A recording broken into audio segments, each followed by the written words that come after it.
Just keep your head to the sky.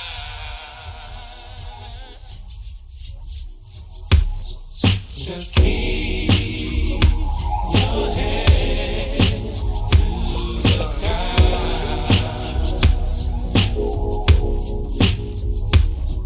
Just keep your head to the sky.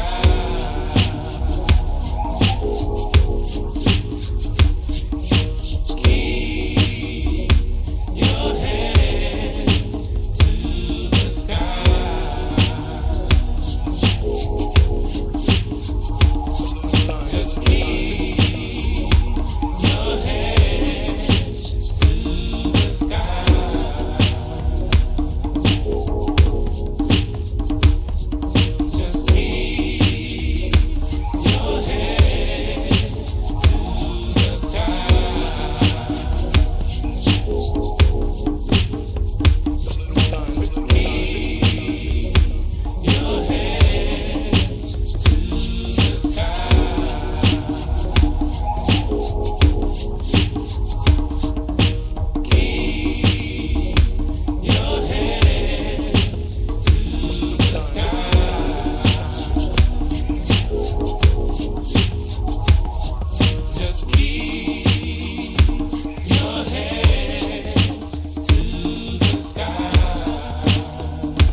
What is a lion without his pride? What is a whale without his pod? What is a monkey without his troop? What is a wolf without his pack?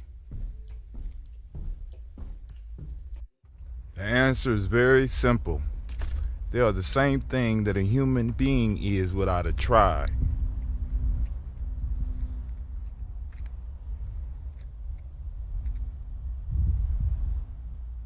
Pray.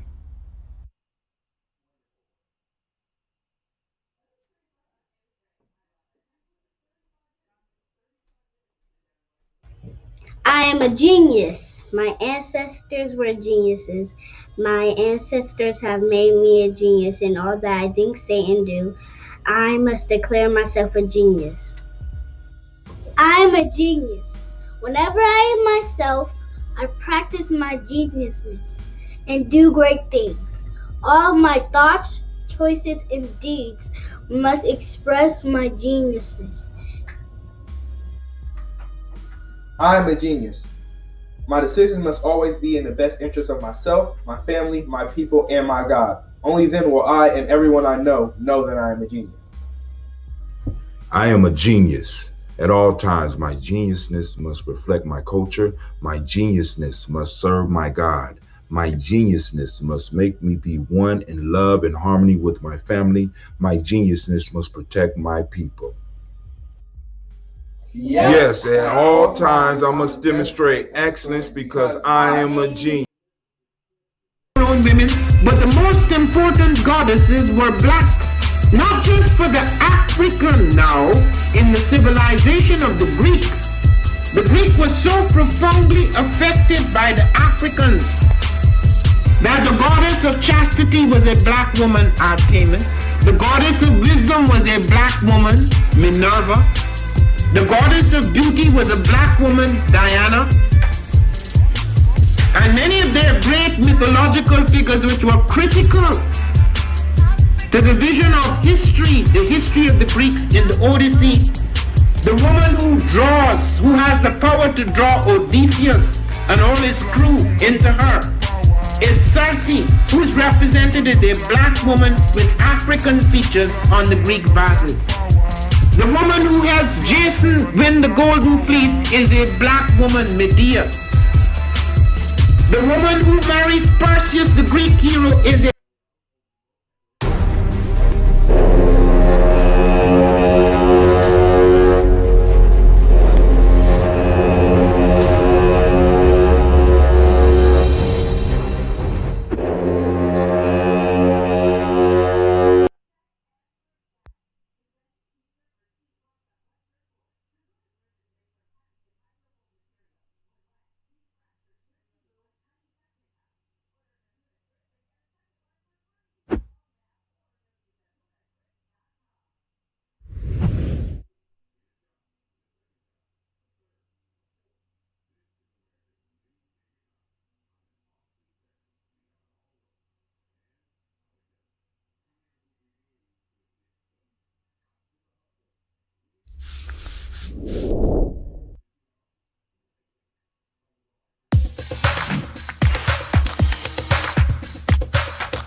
right, family. We're gonna be talking about sourdough today. Sourdough. Hope you join us. I hope you join us. I hope you join us. Come on.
What's up, family?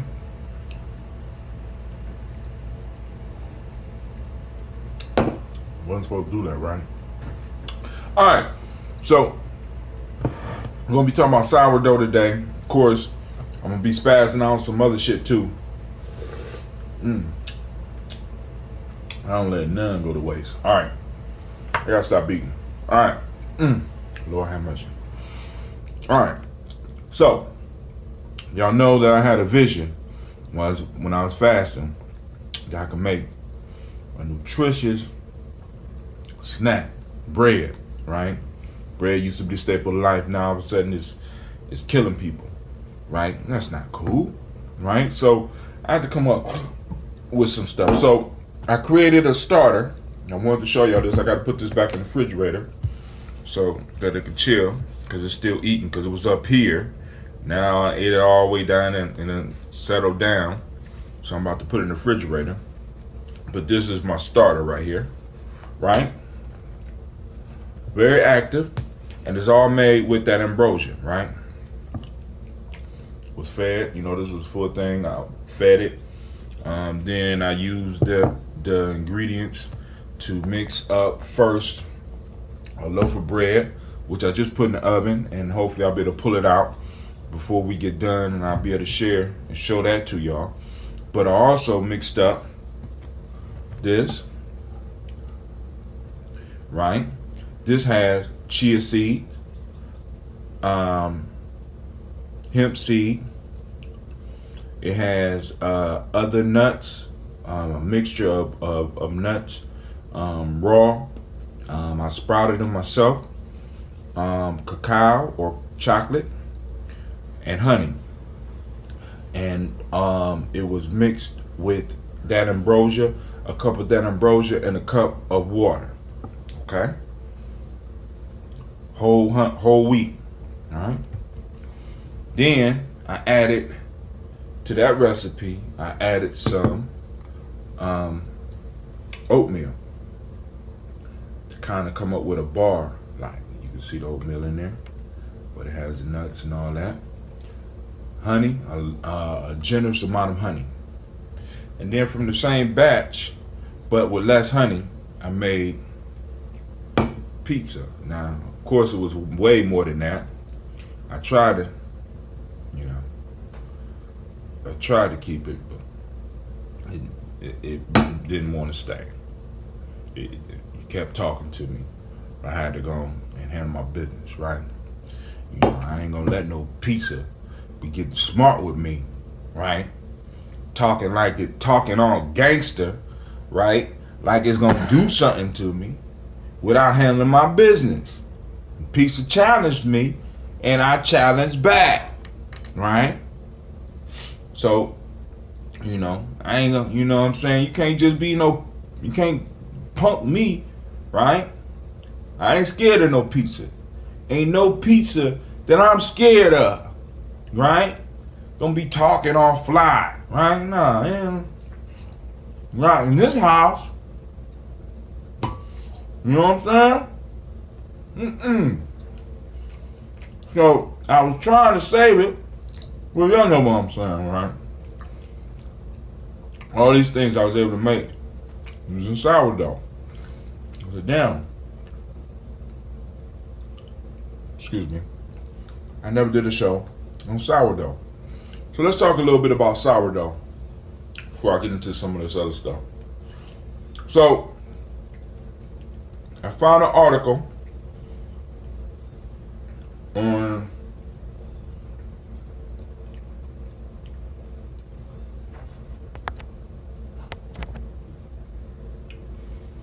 right.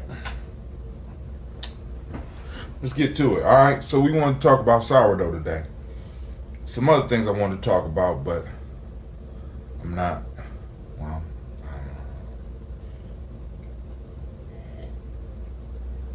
don't know. All right.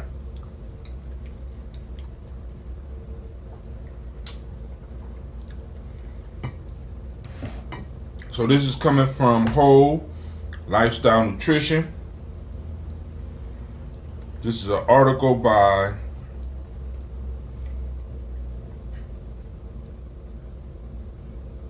Haley. I think her name is Haley Cotis. Alright. And it says, a healthy bread that is good for you. To consume grain or not to consume grain.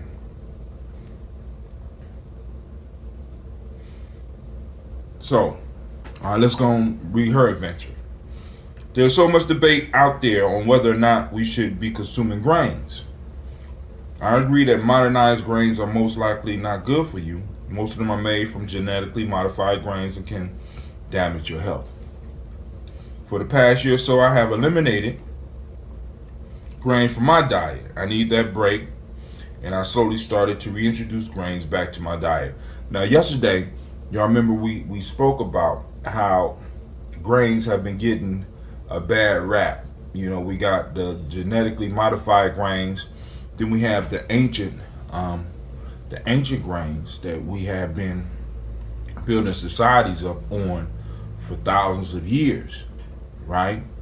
And the issue is that we are accepting partials of grains rather than the whole grain, right? They'll take out the germ, throw the rest away, or they'll take out this part. You know what I'm saying? We need to start dealing with the whole grain. So we won't get into that piece. Now, but one of the things she bring up is, could sourdough be the answer?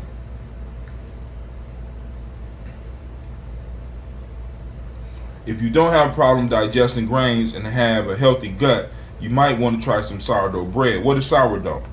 Sourdough, according to the Bread Baker's Forum, sourdough is an American term for a natural leaven of wild or natural yeast and lactobacilli.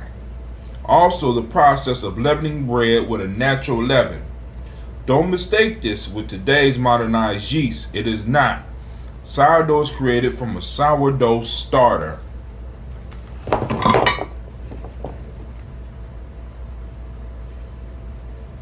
A sourdough starter is a starter culture of wild natural yeast and lactobacilli in a medium of flour and liquid, which is propagated through ongoing refreshment or feeding for the purpose of leavening bread dough.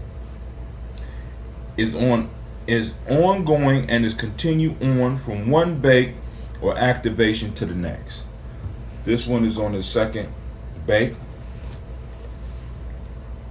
A sourdough bread. A sourdough bread is a bread which has been leavened with a sourdough starter. It may or may not be a sour bread depending on the character or characteristics of the starter. A true sourdough bread. A sourdough bread is a bread that is baked without the use of modernized yeast. It is the traditional way bread was made thousands of years ago. The bread rises. The bread rises slowly, allowing the bread to ferment for several days to up to a month. This helped to promote the growth of more probiotic organisms. 10 reasons to eat sourdough bread. Y'all ready? Y'all ready? Hold on. Get ready for this. Let me take a sip. Y'all don't know. This is an ambrosia smoothie.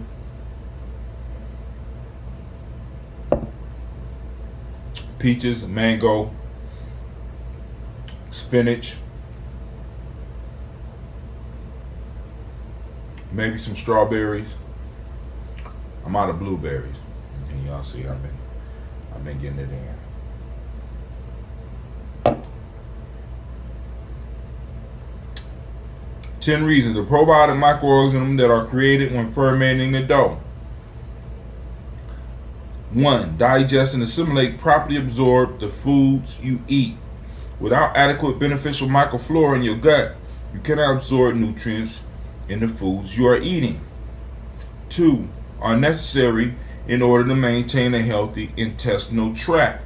We're talking about the microflora in your gut and how sourdough helps that.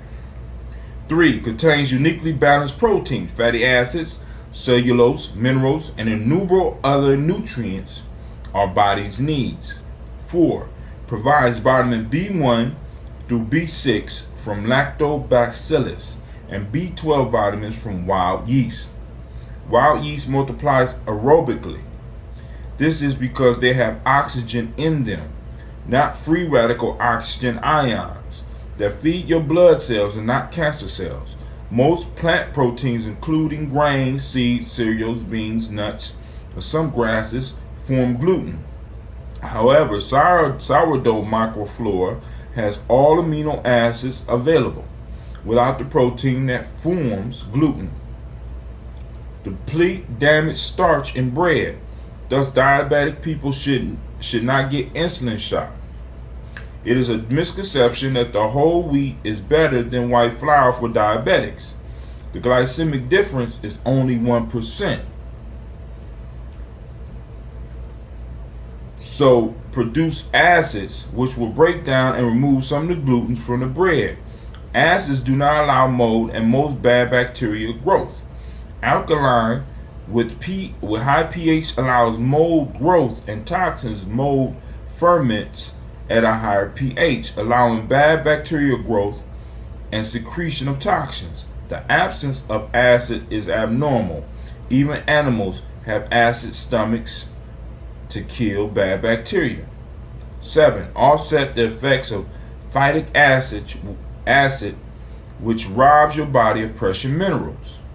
Phytic acid is found within the hulls of nuts, seeds, and grains. In home food preparation, techniques can reduce phytic acid in all these foods. Simply cooking the food will reduce the phytic acid to some degree. More effective methods are soaking in acid medium, lactic acid, fermentation, and sprouting. Phytic acid is a strong chelator of important minerals such as calcium, magnesium, iron, and zinc, and therefore contribute to mineral deficiencies. In people whose diets rely on these foods for their mineral intake, such as those in developing countries, it also acts as an acid, chelating the vitamin niacin, which is basic, causing a condition known as pellagra. In this way, it is an anti-nutrient. For people with a particular low intake of essential minerals, especially young children and those in developing countries, this effect can be undesirable. Probiotic lactobacilli and other species of the endogenous digestive microflora as well are an important source of enzyme phytase, which catalyzes the release of phosphates from phytite and hydrolysis. The complexes formed by phytite and metal ions or other cations, rendering them more soluble, ultimately improving and facilitating their intestinal absorption. 8. Dissolve proteins by producing protein enzymes, thus loosening multiple peptide bonds so that you can absorb more amino acids into your body. They dissolve 4 gluten forming proteins: albumin, globulin, promelin, and glutenin. They also produce an alcohol that dissolves the most stubborn water-insoluble protein bonds. These bonds are the reason why so many people have gluten intolerance. Number 9, inhibit the growth of bad bacteria. Create a more acidic environment, producing antibacterial agents and absorbing all B vitamins from their surroundings, leaving none for the harmful bacteria. 10, have most everything needed for optimal nutritional absorption. To absorb calcium, you need magnesium. To absorb magnesium, you need vitamin E, C, etc. Most of these are in the sourdough microorganism, thus providing optimal absorption. Crazy amount of health benefits. With all these healthy benefits, you know I am out to make a true sourdough bread that will take time. So in the meantime, I wanted to find traditional sourdough bread that was healthy and good for me, right? So she got some advice on where to buy a loaf and blah blah blah blah blah blah. And it just so happened that your brother Hot Tim know how to make the sourdough. And of course, I'm willing to show y'all. Y'all just got to show some interest. Listen, keep up with me as I experiment with stuff like this on what is it? Oh, gum.co/GNJ update. I experiment with all this, right? And listen, this honey loaf, give me honey loaf. Listen, family, this is really good. And it's like you can make this at home. I mean, it's not even hard, right? But hold on. Look. Man. Look. Y'all see that? Almost done, right? All from an inspiration while sitting, meditating, and talking to my son. I'm gonna put it back in so it can finish. But yo, I wanna thank y'all for joining us today.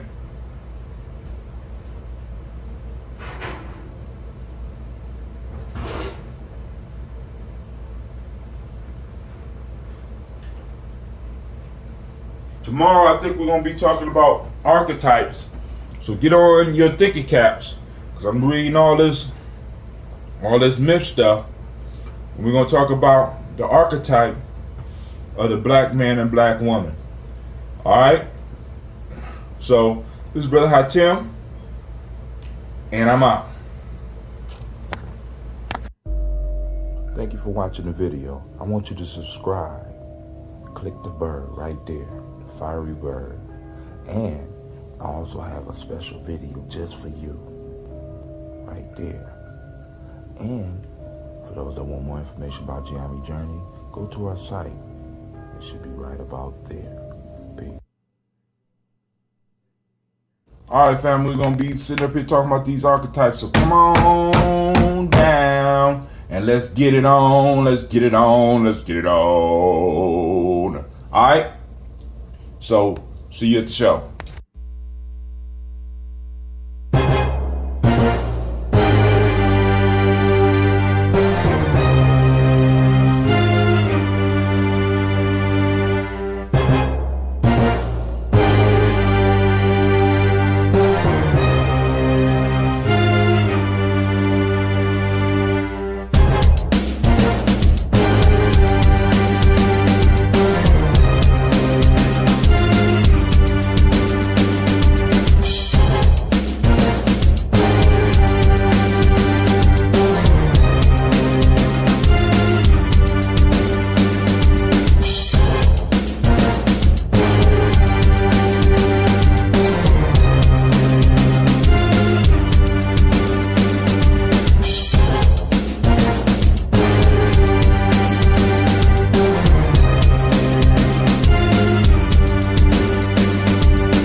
Man, where the timer at?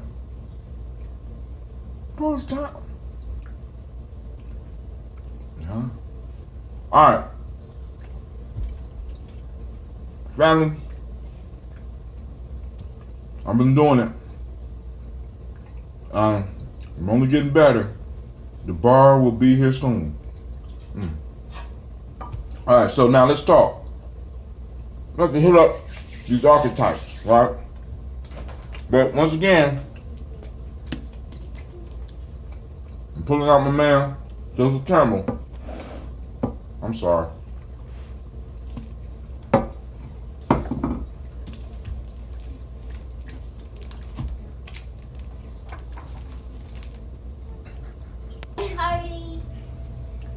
I'm sorry, fam. I went off on a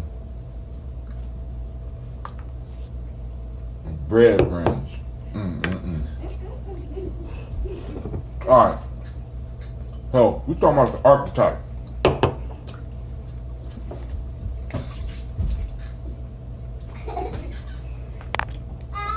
Family, I have to apologize. That bread. All right. So, coming from Joseph Campbell, here with 1,000 faces, right? Now, I'm exploring the hero once again. I'm looking at the archetypes. Excuse me, ladies. Excuse me, ladies.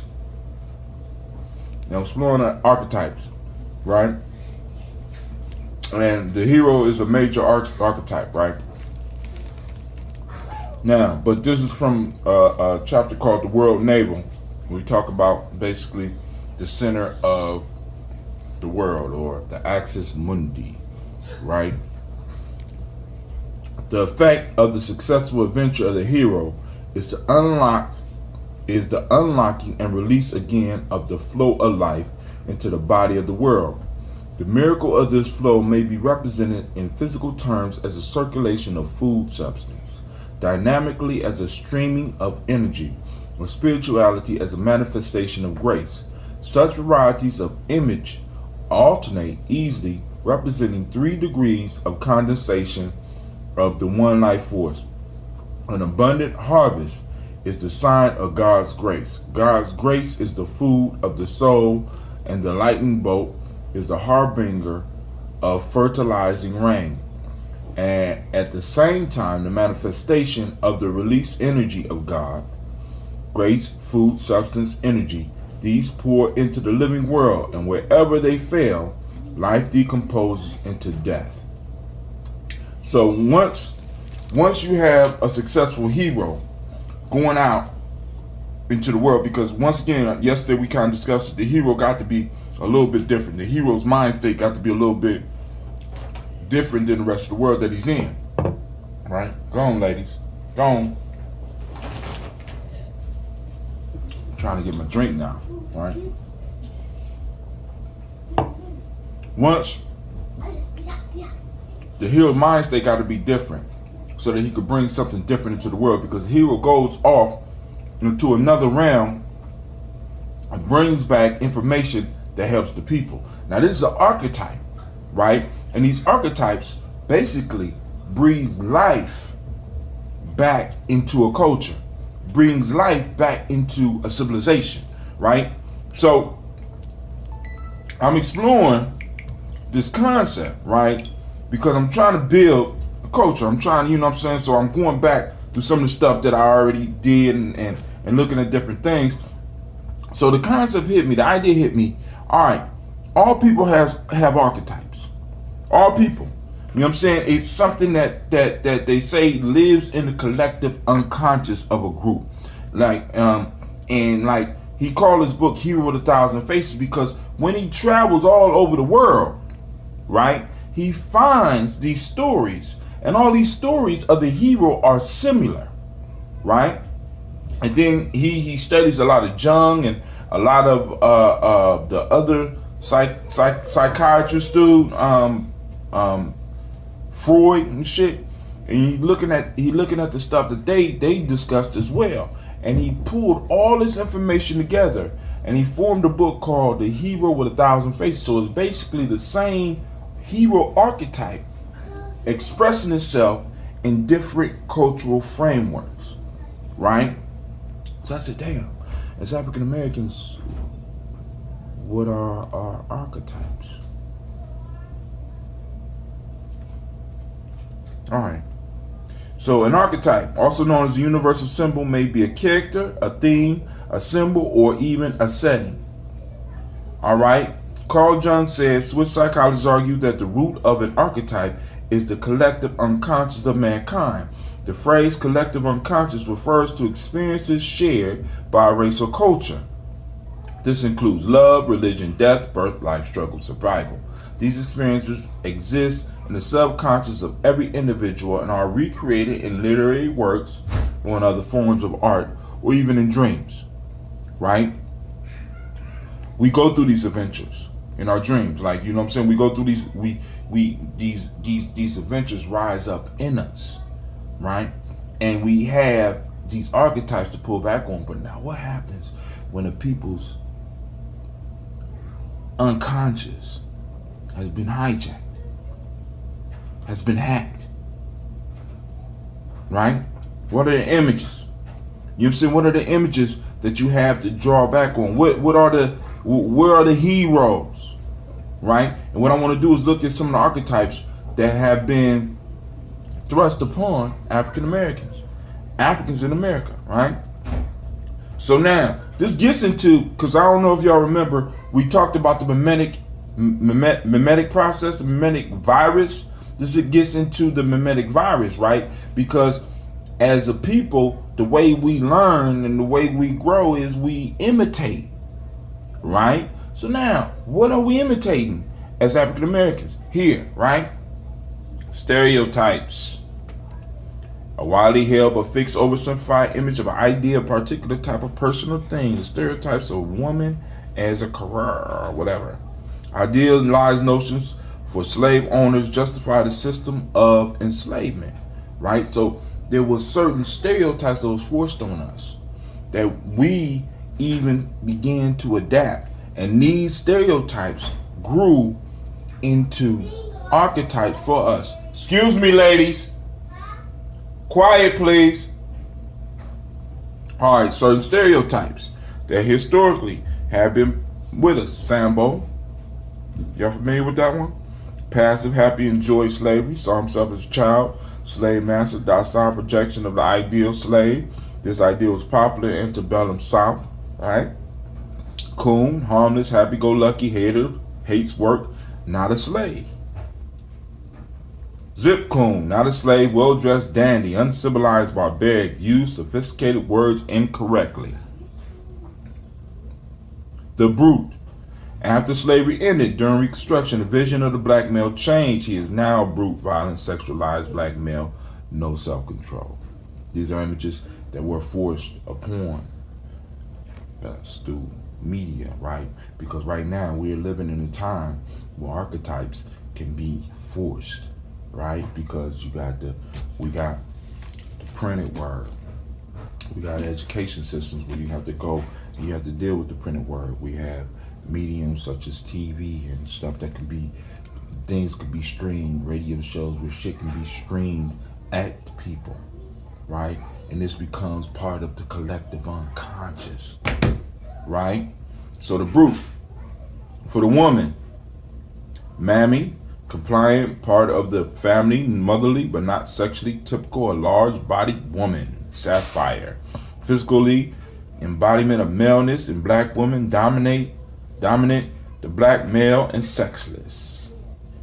Jezebel, hypersexual black woman, the seductress, has power only in sex. She can't be raped. Meant to explain sexual violence from, you know who, right? Now, the reason I'm bringing that up is this, right? Now, because the archetypes help lead a culture, help lead a people out of bad situations. Now, the hero arises and takes, and basically when a hero goes on an adventure, he brings back a regenerating force that brings the people back to life. But when you cut the people off from heroes, family, when you cut the people off from heroes, right? And you replace the heroes with pimps. You replace the heroes with brutes. You replace the heroes with sapphires and shit like that, right? These individuals can no longer regenerate the energy that the people need. This energy is not just it's emotional. It's a life-bringing force that the hero brings back. But once you hijack this and you destroy this, what you do is you leave people with an empty shell, and you leave them with something that can't be regenerated. Matter of fact, it only regenerates death.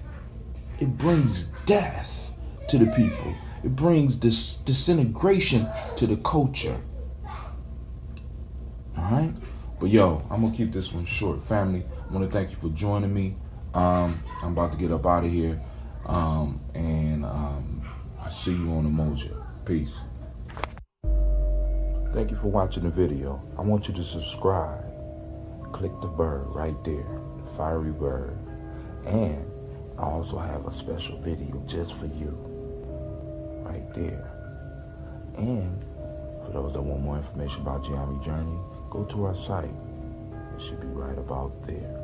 Peace. Oh, what's up, fam? Yo, make sure y'all get with us today. I did a real short one yesterday. I'm trying to make them quick nowadays, you know what I'm saying? I'm trying, I'm working on it. But now, we're going to finish talking about this archetype. Now let's talk about the advent of the new hero. Yeah. All right. Y'all see I'm drinking a different juice than this morning. Listen, this little bullet or whatever it is one of the best inventions ever. This is a peach ambrosia base with peach and berry. Man, join the show. And make sure you subscribe. God damn it. Love you. Peace.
All right, peace, fam. So we're gonna continue talking about the archetype. I had to rush yesterday, right? I had to rush away yesterday because I went to this thing called Divine Conversations.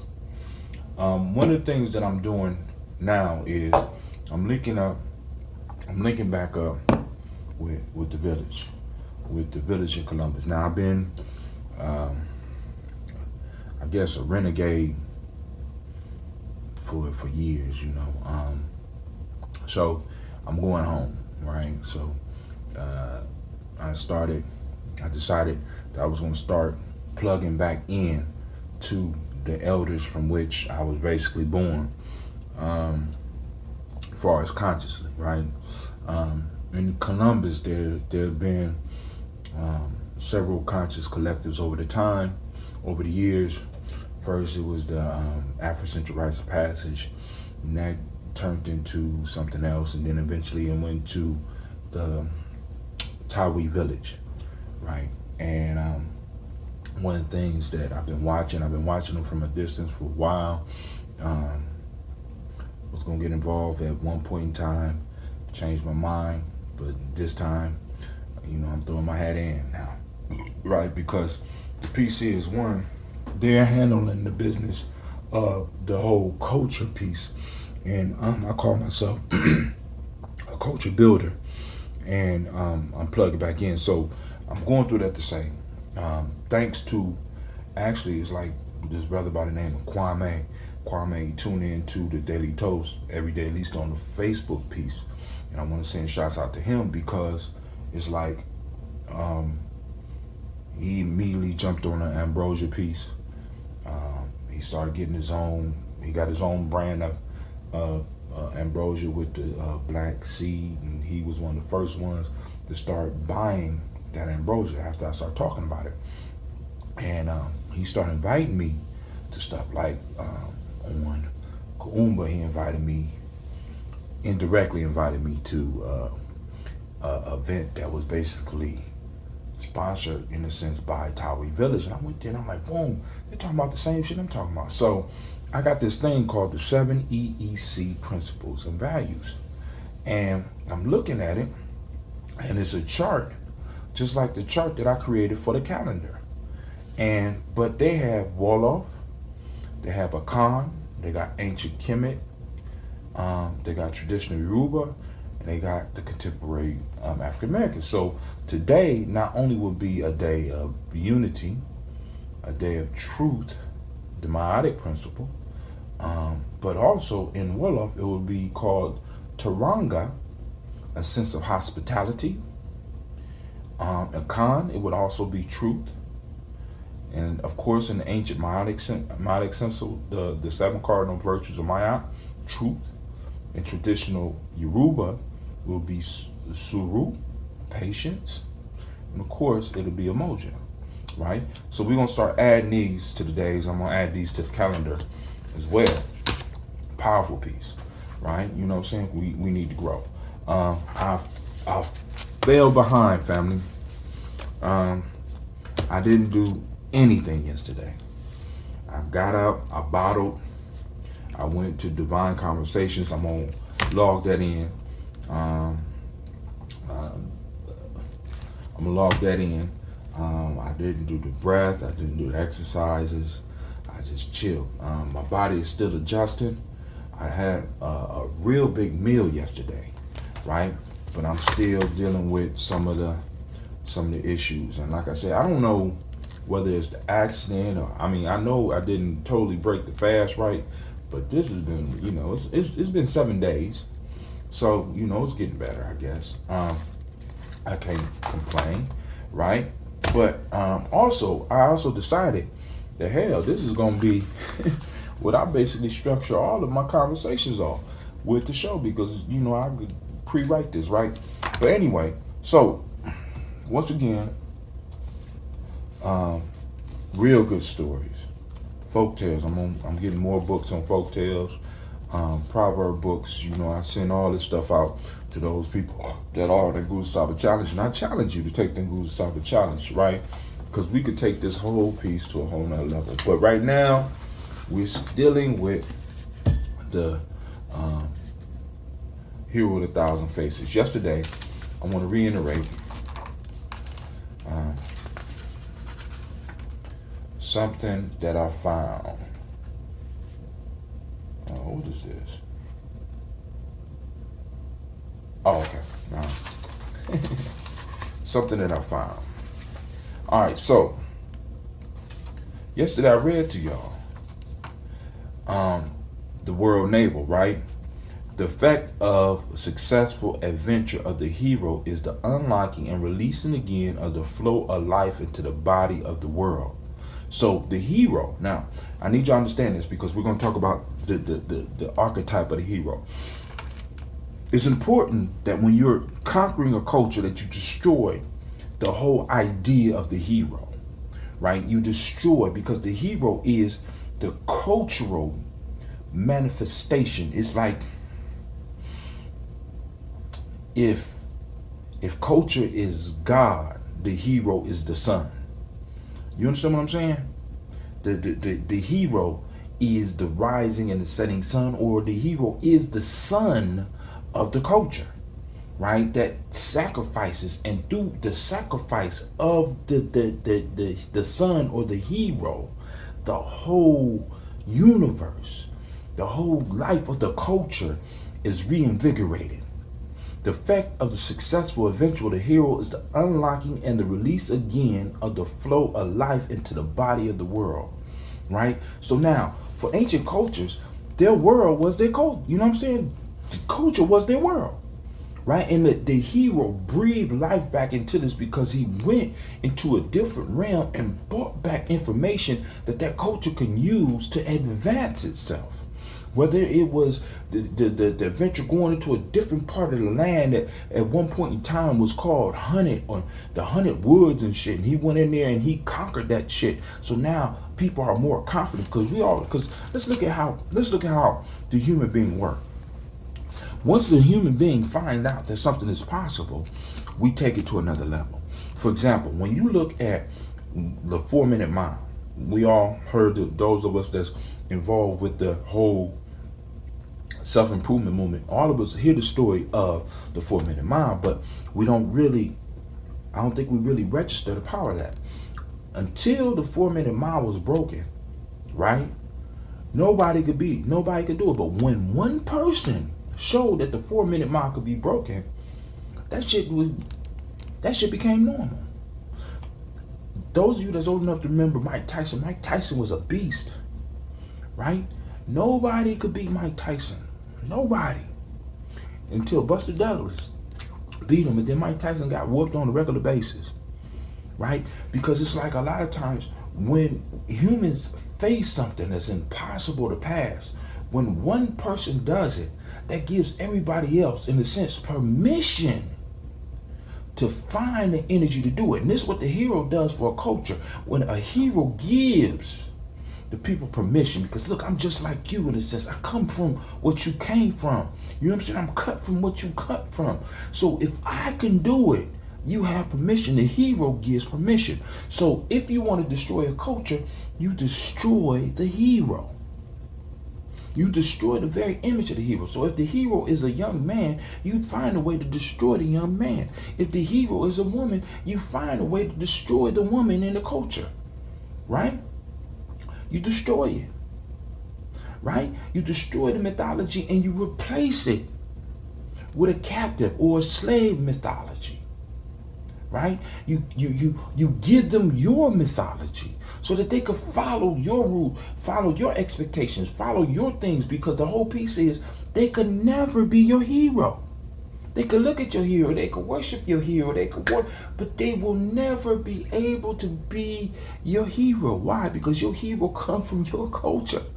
And because he comes from your culture, he does not give anybody else outside the culture permission. Even if he say he's universal. The universal shit is a trap. It's a lie. Right? So it's important that when we're looking at this whole piece about the archetype, right? We start resurrecting some of these and we start looking at what's been given to us, right? What's been created for us. You know what I'm saying? Because these archetypes become default programs that operate in our minds, right? And some of them, like, sometimes we got to let old programs, that the program is no longer working, it's no longer compatible with the information, it's no longer compatible with the hardware. The hardware has shifted. There's no room for a sample, there's no room for a Kuumba. No matter how much you update them, there's no room. Why? Because those figures help maintain a system of supremacy over us. It makes us feel less than, right? And it gives us a role that we can act within this society. Now it's time for us to start resurrecting the heroes. So now what's going on right now? One of the things that's real big right now is that they are bringing out the Black Panther movie. Now, this is a double-edged sword because it cut two ways, right? The Black Panther movie is an excellent opportunity for us to really start exploring the idea of cultural heroes, right? Because not only is the Black Panther a powerful symbol. Now, and I'm gonna tell you where things could really go wrong with this. See, now in the Marvel universe, if you look at the Black Panther, right? The Black Panther is a hero of incredible proportions, right? Not only is he black, but he's the richest hero. Like, Tony Stark be buying shit, but Tony Stark's money ain't shit compared to what the Black Panther as the king of Wakanda has, right? Wakanda is a mythic nation. It's the most advanced nation, right? Now I'm gonna tell y'all where this could go drastically wrong, right? So now we have the Black Panther who's coming on screen. We got a movie with all these black characters, and hopefully they're going to be able to represent the culture. Now, not only is the culture powerful, but the culture flows from the Egyptian culture through the deity called Bast. So there's a lot of positive things that we could pick up from this, and we could learn from this, right? Boom. But this is where it could go drastically wrong because it's a property of Disney now. I think Marvel's controlled by Disney. It's property of Disney Studios. Now, they could tear this up. I mean, it could come out and this thing could be marvelous. And then they could destroy Black Panther because Black Panther is their property. So now what this gives us more, not even permission, because we already did. In Gye-Nyame, we already did it. In Gye-Nyame, we already got our mythic hero. It's called Gye, right? Gye comes from culture, but he comes from, he got his training in a mythic society or a mythic group called the Nyame people or God people, right? Period. So we got a whole mythic piece, right? But now this gives other of you out there just the permission, the power to start creating our black heroes, because we have to start structuring and framing these heroes for the modern times, right? Black Panther has a techno jungle, right? You know what I'm saying? People, when they want to try to and get into Wakanda, they have to go through this techno jungle. Now, this is what the power of this is, because these mythic tales, these fairy tales work on the subconscious. We want stories like this to work on our children's subconscious. We want to give them characters that they can see, that look like them, that come from situations like them, overcoming and bringing something back to the people, right? Because right now, my generation, we was trained to get information and to stay out, not really even to come back. We just go. You know what I'm saying? But now we got to start training our young heroes to go out and bring life back to the community, right? To bring the son back, to bring the daughter back, to bring bring your shine back, so that you can bring life back to the people, right? Because the whole story of the hero is the coming, is the going and the returning, and the going and the returning. In the going, the hero is going to retrieve something. And in the coming, the hero brings something back that is very valuable to the people, and his life, and his energy, and his food, and his grace. You know, we take advantage of grace and shit like that, right? So, family, now, when we're looking at the hero, and we have to understand, this is why it's important for this culture that we are involved in, this West Asian culture, to replace our heroes with pimps and brutes and thugs and gangsters, right?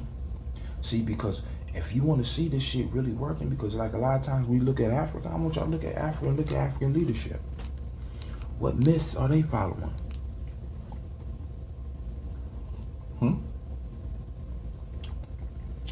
Let's look at some of the leadership. Look at the myths they following. What tales were they raised up on? Were they raised up on tales about African heroes, or were they raised up on tales about European heroes? Because you could tell who they're serving. You can tell by who they're serving, right? I'm just look at some of the thugs in their neighborhoods. Who are the heroes they grew up looking at? Who they emulating? So if we want our young people to act differently, we got to give them different things to focus on.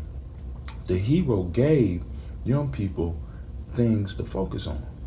Young heroines gave the young women something to focus on. So if we want to grow our people beyond where we are right now, we got to give them something they could feast on. And get that feast on for real. Not on this bullshit. I just get caught up in bullshit. There's so much bullshit out here for us to get caught up on. So, I ain't gonna hold y'all too much longer. But I'm gonna say, hey fam, thank you for taking the time to tune in. Watching this for the first time, make sure you subscribe. Alright? Like, share, do your thing. You know what I'm saying? And get some of that ambrosia.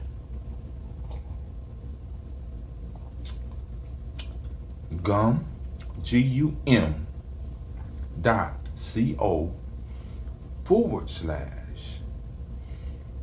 ambrosia.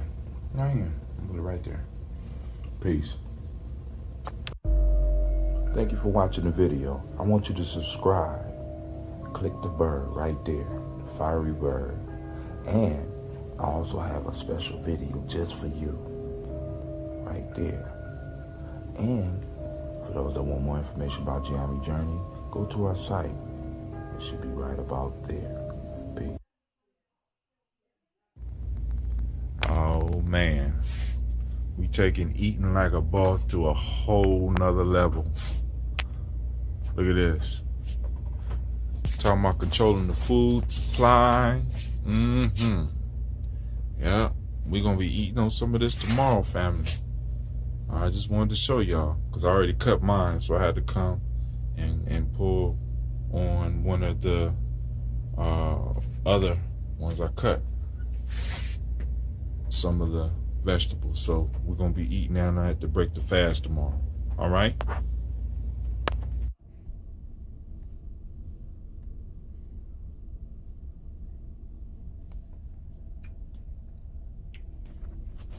Eating like a boss, family. Eating like a boss. See that salad? All those greens in there. The egg fermented. The beet. The cabbage. We about to get busy. Then we're going to have our conversation. Oh, don't forget the smoothie.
Mr. Diddy.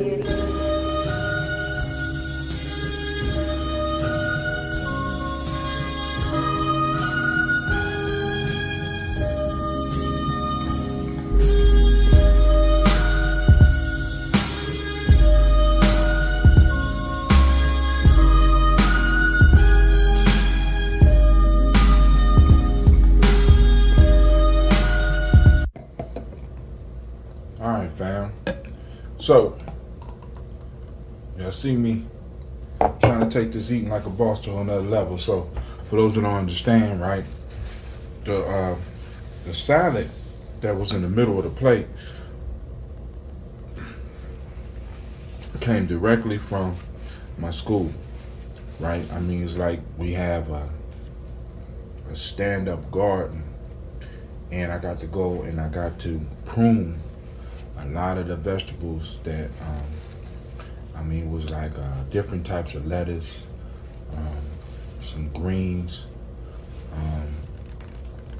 some herbs that I got to directly go and pick from the garden.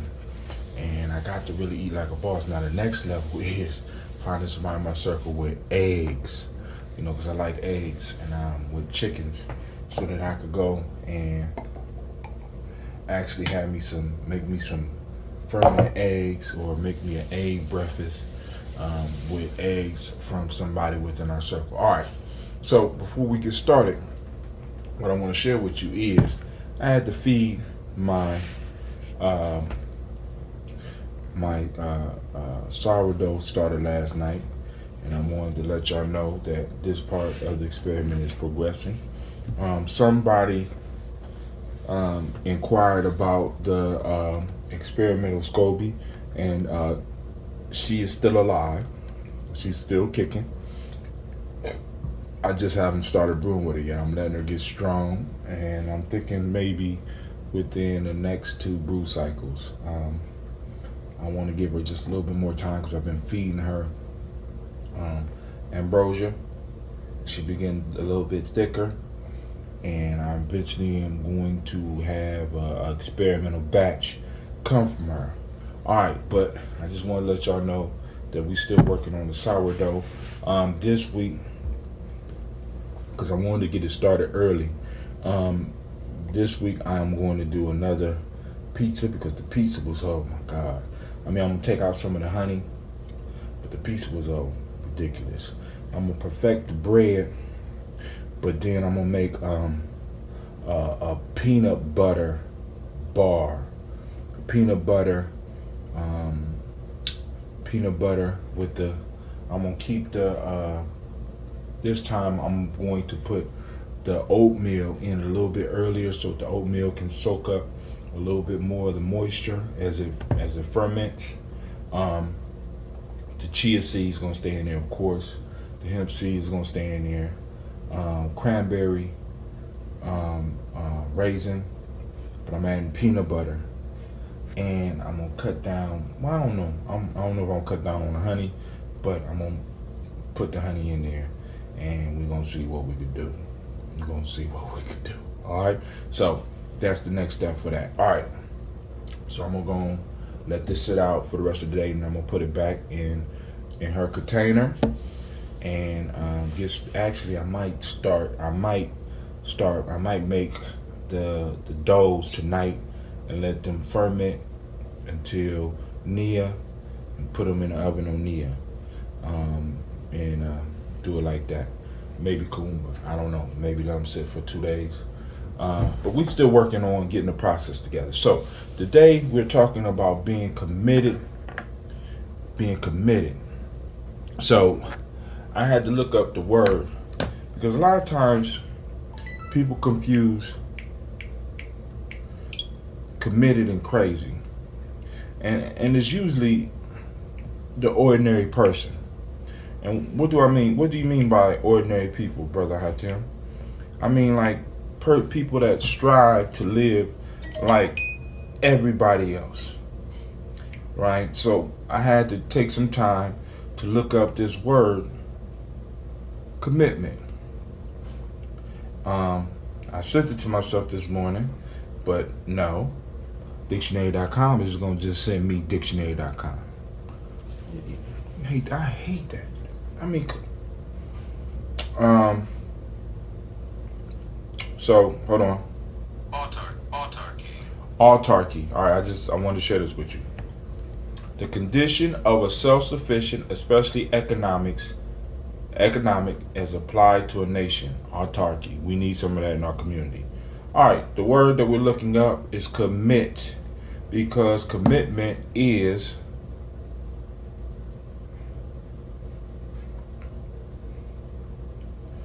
the root of commitment. All right, commit.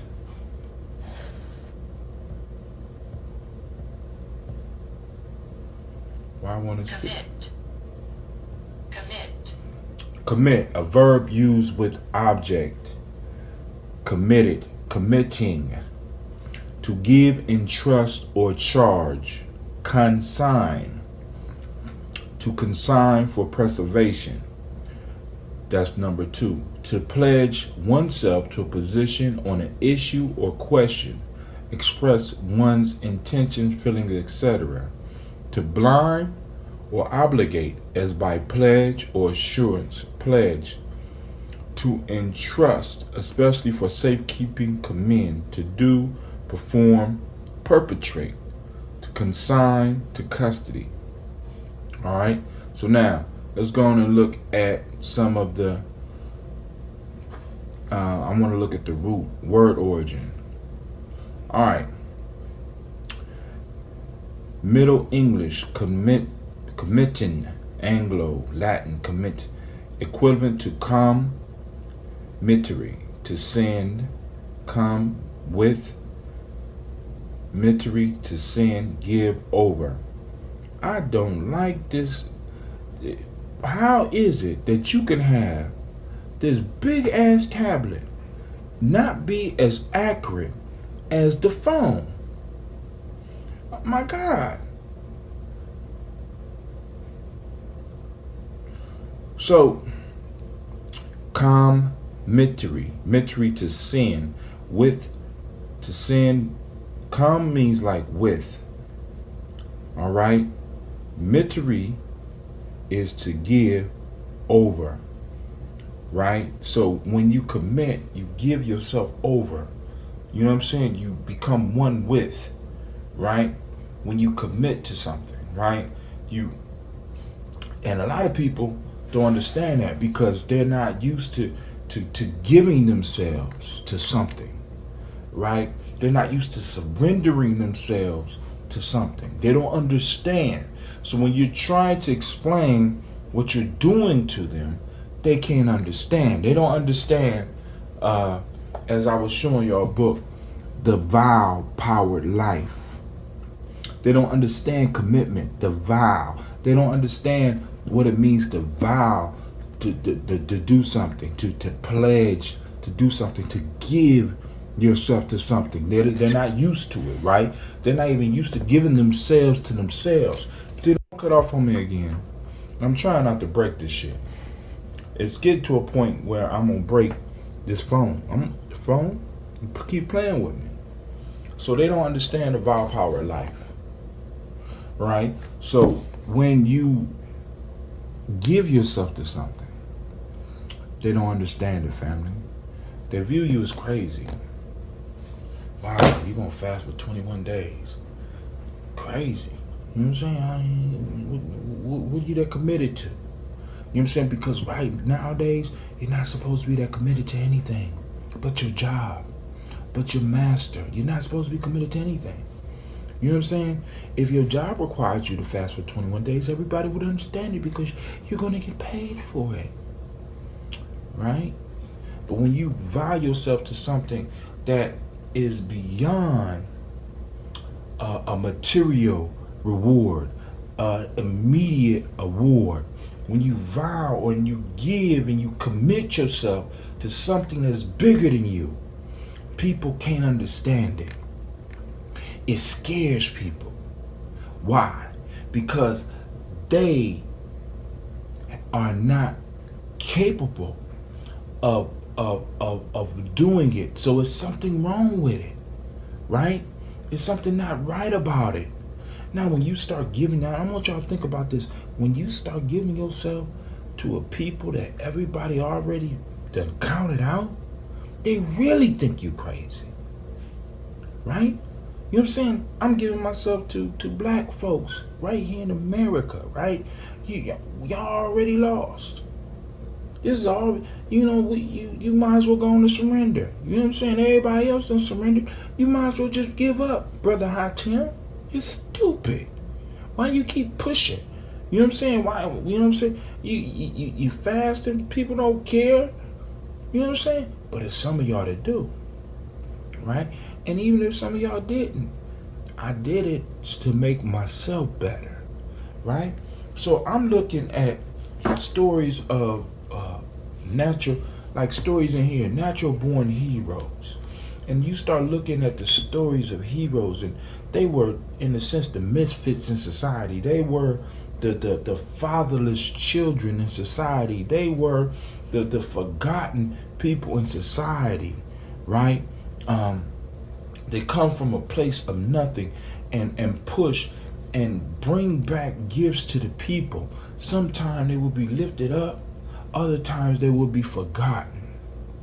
But these are individuals who are able to commit themselves, even if it meant their life, even if it meant their death. They were able to commit themselves. So you look at stories from like this natural born heroes, or you look at Hero with 1,000 Faces, and you look at the point of these heroes will go into worlds where they knew that the possibilities of them even being able to come back from it was totally impossible. But they still committed themselves. Right? Commitment or crazy. See, family, you got to stop being concerned about how other people see you, especially those people who really don't want to understand. They don't want to understand. They've been programmed to hold you back. It's sort of like in the Matrix, where they tell Neo, they say, Neo, don't go into crowded places, because the agents could pop up on anybody in the Matrix. They could jump right into anybody in the Matrix, right? And that's just how it is with you, because it's like, black folks, a lot of times we used to talk about agents in the community, right? Well, you don't really have to have agents in the community no more. You don't need to hire nobody no more. People have been programmed so that at any given time, Agent Smith could pop up right next to you. Motherfucker you thought you was cool with, all of a sudden they morph into Agent Smith, right? So then I look at the stories from Plutarch's Parallel Lives, right? And I'm going through this, and I'm seeing individuals who had to be, in a sense, people looked at them as if they were crazy, right? Not really realizing commitment. I'm living my vow that I made to myself. I'm living my vow. A lot of people don't understand that, family. And they can't understand it, right? Because honor, loyalty, and sacrifice are not primary in this culture anymore, especially when it's loyalty, honor, and sacrifice to you and your people. It's not understood. And last but not least,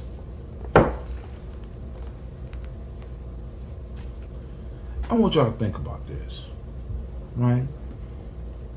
We got a black woman with a sleeping problem who felt that she was supposed to be free.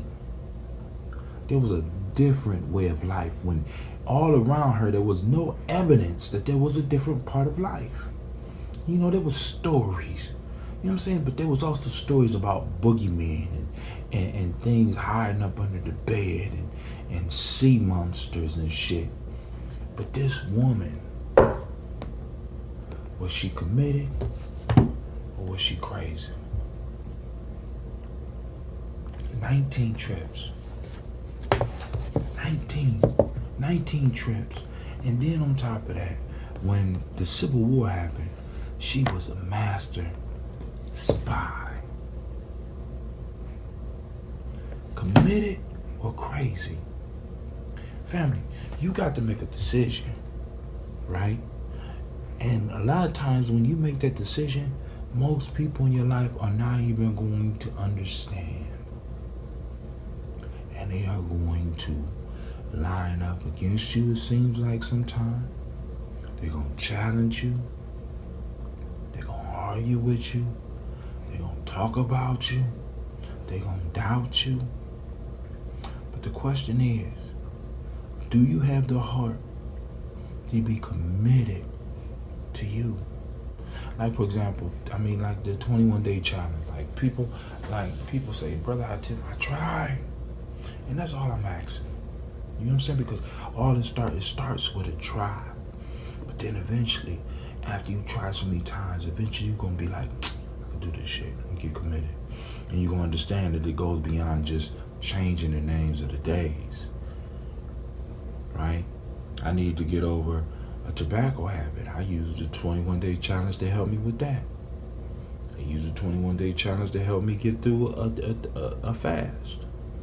I'm using the 21-day challenge to help me get through books.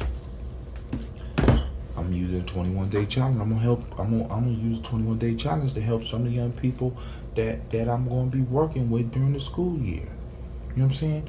Why not give them a 21-day period to master one skill? Why not give yourself a 21-day challenge to master one skill? Commit yourself to 21 days of trying to change one thing in your life, trying to change one habit in your life. Commit to you. And what happens is when you commit to you, you start finding out that by you truly committing to you, to making you better, you make everybody else around you better. Either they're going to start getting better or they're going to get from around you. They're going to leave you alone. They're going to move away because you're too spooky. Family, I'm telling you, this is some real stuff. We building here, right? We're not playing. Ain't no games being played here. As a matter of fact, I'm about to get off here right now, and I'm about to go on and mix up this dough. All right? So we about to bread it up, y'all. We about to bread it up. All right? So this is Brother Tim, and I am out. Peace. Thank you for watching the video. I want you to subscribe. Click the bird right there, the fiery bird. And I also have a special video just for you, right there. And for those that want more information about Gye-Nyame Journey, go to our site. It should be right about there. Peace. All right, fam. Make sure you join me today because we're going to be eating like a boss, right? Eating like a boss. And we're going to have a nice little conversation. We're going to keep it short, though. I'm at a loss of words. I don't even know what to talk about. But, hey, I want to share the plate. And I did make the bread, like I told y'all. So tune in so you can check it out. And we're going to have a nice little conversation. All right? Peace.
fam.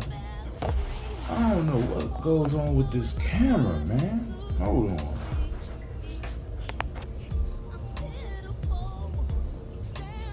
One minute to show one thing, then the next minute won't show what it's supposed to show. Alright, I'm gonna take one more sip. Alright, so of course y'all know we eating like a boss. I'm gonna speed this up.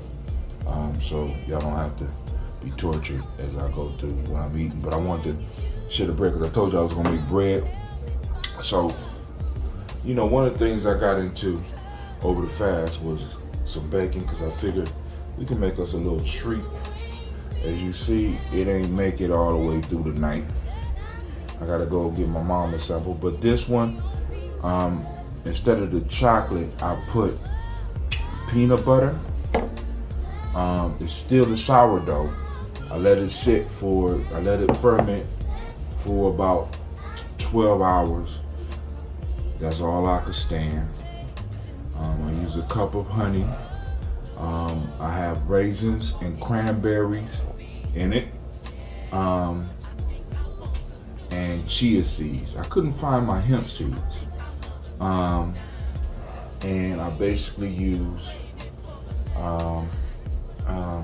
a basic cookie dough type recipe, right? But I only let it sit for 12 hours. I have the bread that I am going to be eating on in the next couple of days. It's still fermenting, so it's going on 24 hours now. That I'm allowing it 24 hours. I probably will let it go.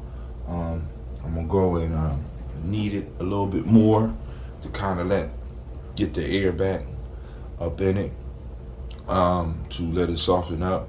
But this is what the bread look like. Of course, I got the fermented stuff, and then also I had a salad, and I need y'all to know, you know, why I'm doing the salad so much right now. Because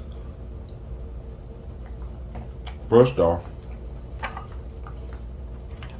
it was available at the school, and something that we can grow, right, real easy at the school, and we're doing it. So I'm like, man, this taking eating like a boss to a whole nother level. And I know y'all like, brother, how Timmy, you said that yesterday, but y'all got to understand how proud I am to be part of a place that is tackling a major issue. What's the major issue? If you go to any of our communities around the country, a lot of black folks live in a food desert. And one of the things that at my school I could probably say that we're going to be able to tackle is that if we do this gardening thing right, we could tackle food deserts around where we live. Now right here, I made a sauce, salad dressing, and it's basically miso soup, palm oil, Bragg's aminos, and some Death Eater vinegar. Okay, so this is my first time trying it like this, and I'm gonna speed it up so that y'all don't have to go and sit through while I'm sitting up here eating, because Miss Vern Love told me she couldn't understand me when I'm eating, and I understand, because I can't understand me either. All right, so let's go eat, then we're gonna get to our discussion. Now, what I really like about that whole eating like a boss piece, it gives me an opportunity to play some of the music that is made by some of my family members, right? But one day I'm gonna be able to do one of those segments, and everything on the plate will be, in a sense, grown by myself or somebody I know. The eggs that I eat come from somebody that I know, somebody in our circle. And what I'm trying to do is to get us to really start expanding who we are. You know what I'm saying? Because it's like, there are black farmers. There are farmers in your circle. There are gardeners in your circle.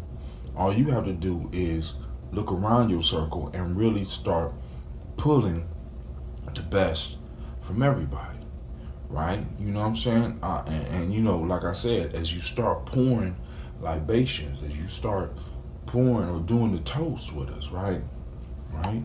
You'll start realizing, or you'll start attracting what you need into your life.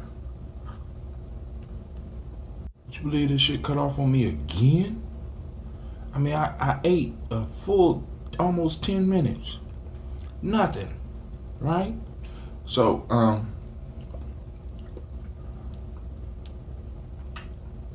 so here we go. All right. So, yesterday, kind of got off into the hero piece. Brother Kwame got me started off on the hero piece again today, right? And so what I want to do is I want to share what I did with those of you that are on the Musaba Challenge. I updated the calendar, right? And I kind of personalized it for myself. And I'm sending adjustable PDFs. I'm sending JPEGs to everybody that's on the Musaba Challenge. But those of you that want to adjust the calendar for yourself, because on here I have my fast days. Because those of you know I'm fasting on self-determination Kuji Chagalia, because that's the day I was born.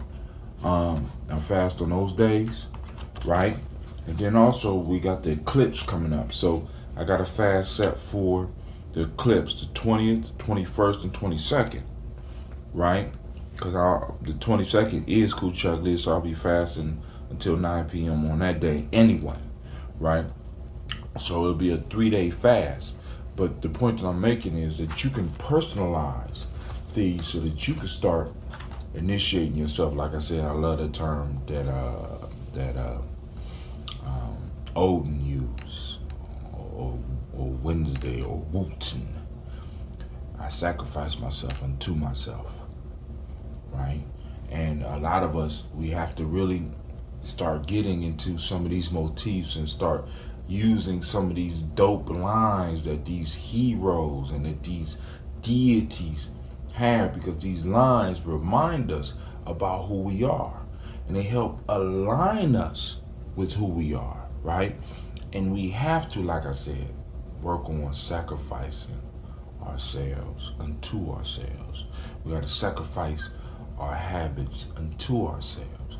And if you don't feel that you're important enough to do it, sacrifice your habits for your children's sake, or sacrifice your habits, the bad habits, for your people. You know what I'm saying? I mean, make it big. If you don't feel that you're important enough, you know what I'm saying, then make it bigger than you, right?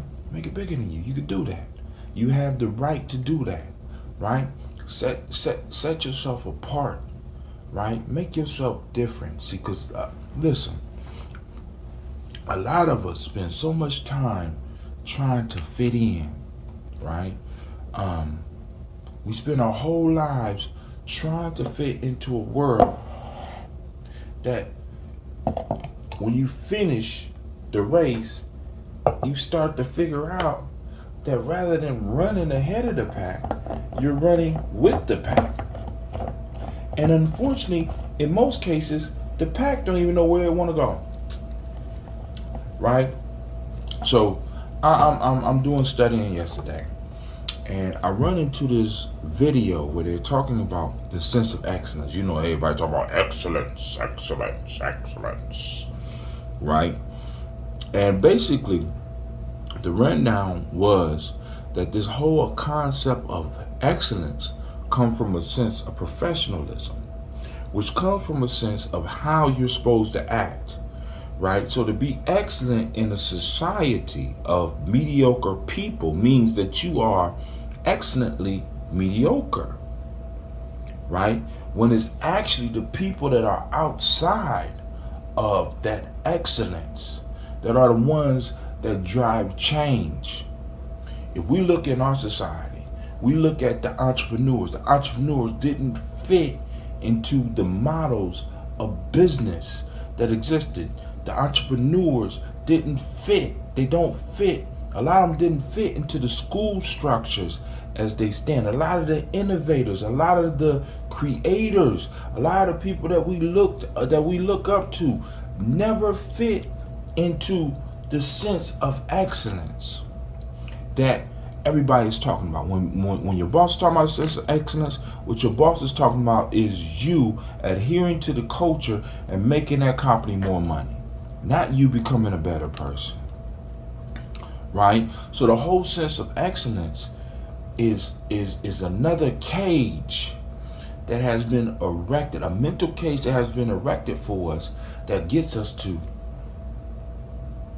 which is needed sometimes, but it is the quirks of the hero that advances civilization, that advances people, right?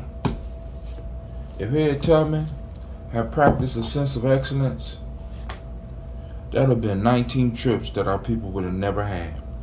Because the sense of excellence for her was to make sure that rather than the gun, that she was holding a broom and in somebody's house sweeping and cleaning, and sometimes being raped. Excellent. That was the sense of excellence for a slave. That was the idea of excellence. But she was able to seek beyond what was laid out for her. Right? You know what I'm saying? I mean, when we look at heroes, if we really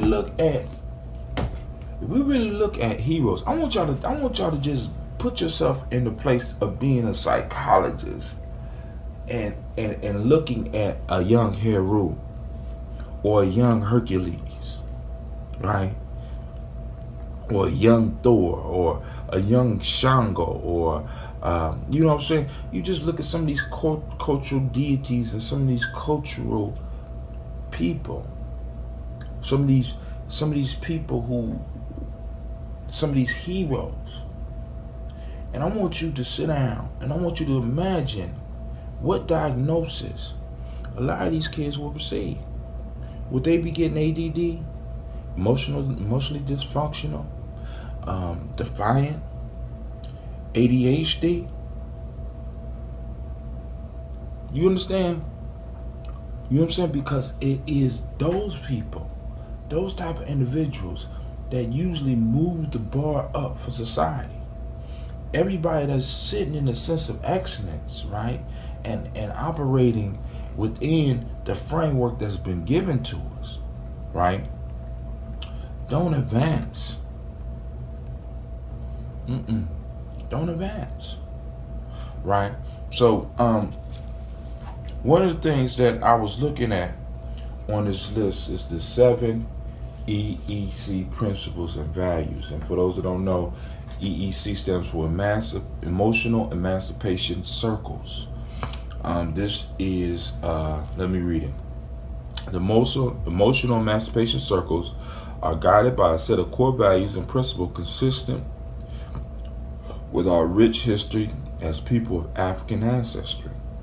These principles are truth, justice, respect, harmony, balance, reciprocity, and order.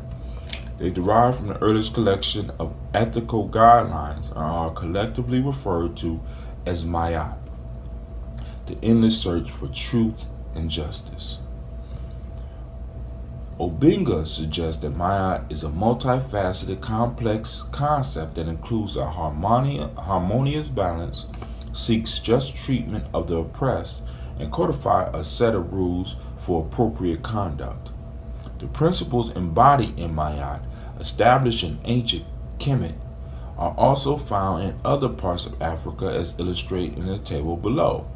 As we do the work within the EEC, we strive to do so within the context of and guided by these values and principles. Now, this lines up with the days of the week in most cases, with the days of the week, but it adds Wolof. It adds Akan values. We got Akan names. We don't got the common values that line up. And it also has traditional Yoruba attributes of good character, right, are lined up with it. So we will be going through these when I'm able to find them, because you know if I lay them here, I won't be able to find them. So, but the point, like for example, one of the things that kind of troubled me, and I got to talk with my elders about this, is give me a second. Propriety. So on the in the Kemetic, or the principles of Ma'at, they call them 7 cardinal virtues of Ma'at. We say truth, justice, righteousness, reciprocity, balance, order, harmony. I did it wrong. Truth, justice, righteousness, reciprocity, balance, order. Now we step in harmony. 7, right? 7. So that's the order we got. But one of the words that they replace here, they have a different order than we have. And then they got the term propriety, right? So let's look up propriety real quick.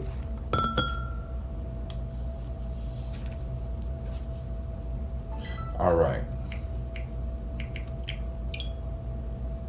I want y'all to check this out, because this is something important that all of us, we should always be doing. We should always be questioning. We should always be asking. Propriety. What is the definition of propriety? Propriety, the state or quality of conforming to conventionally accepted standards of behavior or morals. Propriety, the state or quality of conforming to conventional accepted standards of behaviors or morals, right? So it's like respecting tradition, conforming to tradition, and I have a problem with this being in laws of Ma'at, especially today, because if we conform to the basic standards that are expected of us in this country, then we will always be slaves. Do you understand what I'm saying? So we got to be able to ask questions. So what do you mean by propriety? So I'm looking down deeper into it. Details or rules of behavior conventionally considered to be correct. So, you know, operate correctly. So how do we teach young people to operate correctly in a society where they operate correctly? All the rewards they will receive is dust, right? Because we have always extended our principles to include everybody and everything, and I think for a little while we might need to just go on and ratchet some of that back and start really focusing on we. You know what I'm saying? If we're gonna have a sense of propriety, we need to have it with ourselves. And if we're gonna have a sense of propriety, we need to also make sure that our young people know that sometimes tradition, as beautiful as it can be, can also become a trap. Can also become, as me and brother Kwame was talking about, a shadow that can hinder our growth. Is a shadow that sometimes we might need to bathe in the sun to allow to fade so that we can see the new path. All right, so I won't keep y'all in too much longer. I just wanted to, you know, just do my morning thing with y'all. You know, I'm just gonna call this a conversation because we ain't really cover nothing specific. You know what I'm saying? Because this is how this started. This started with me just in a sense talking with y'all about the principles, right? And then it just grew into what it's become. And I want to thank all of y'all for tuning in and taking the time to check us out. So this is Brother Atil, my mom. Thank you for watching the video. I want you to subscribe. Click the bird right there, fiery bird. And I also have a special video just for you. there.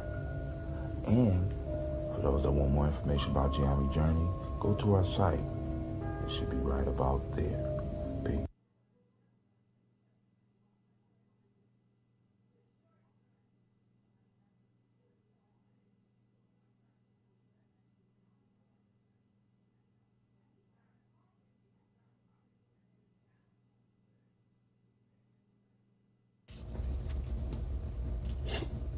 All right, peace, fam. Thank you for joining us. You see I'm sipping on the ambrosia smoothie. Don't know which one I like best. Make sure you tune in today. We're going to be talking about some principles of sustainable living, right? The sustainable revolution. So we're going to look at some of that, all right? See you in a second. Peace.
Oh, you caught me. Hold on.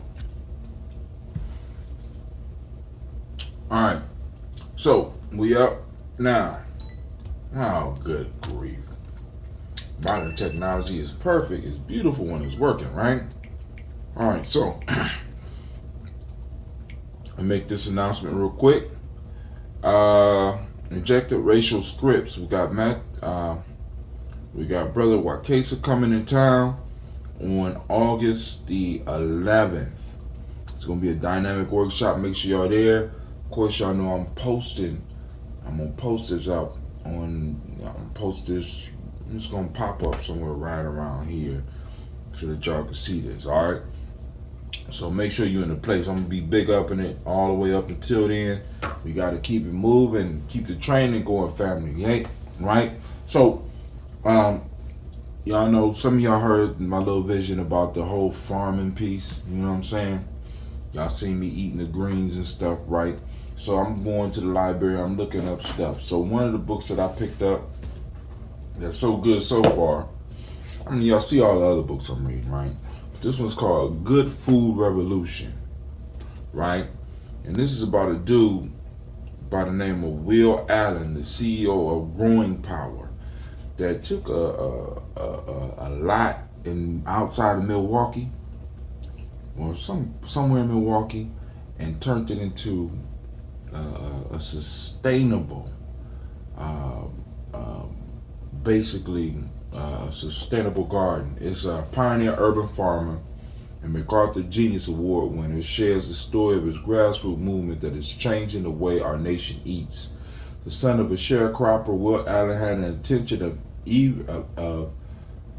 no intention of ever becoming a farmer himself, but after years in professional basketball and an executive for KFC and Procter & Gamble, Will Allen cashed in his retirement fund for a 2-acre plot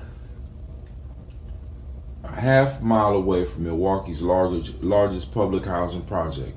The area was a food desert with only convenience stores and fast food restaurants to serve the needs of local residents. In the face of financial challenges, and darting all odds, Allen built the country's preeminent urban farm, a food and educational center that now produces enough vegetables and fish year-round to feed thousands of people, employing young people from neighboring housing project and community. Allen's organizations, Growing Power, has sought to prove how local food systems can help troubled youth, dismantle racism, create jobs, bring urban and rural communities closer together, and improve public health. Today, Growing Power helps develop community food systems across the country. So, those of you that be like, brother, I you can't watch. Watch, goddammit. Because I believe in research. If I didn't learn nothing else at Ohio State, goddammit, I learned how to use the library, right? Where all the lies are buried. So now, what we coming from today is this thing called sustainable revolution. Or if you block out the R's, sustainable evolution, right? Urban gardeners, seed-saving collectives, intentional communities, renewable energy innovators, and proponents of gift economies. How are these seemingly desperate groups connected? Based on common ethics of sustainability, sustainable cultures throughout history, the ecological design system of permaculture is the common thread that weaves them into a powerful, potentially revolutionary or evolutionary movement. Sustainable Revolution features photographs, interviews, and essays profiling 60 thriving community-based projects in diverse climates across the planet. 60, right? Now, I'm pulling this out because, one, I've seen some of I've been hearing permaculture, right? You know, as I've been doing the research on this gardening piece, permaculture, what is it? All right, what is permaculture, right? So let me go and get something on permaculture, and let's find out what permaculture is, right? With my glasses.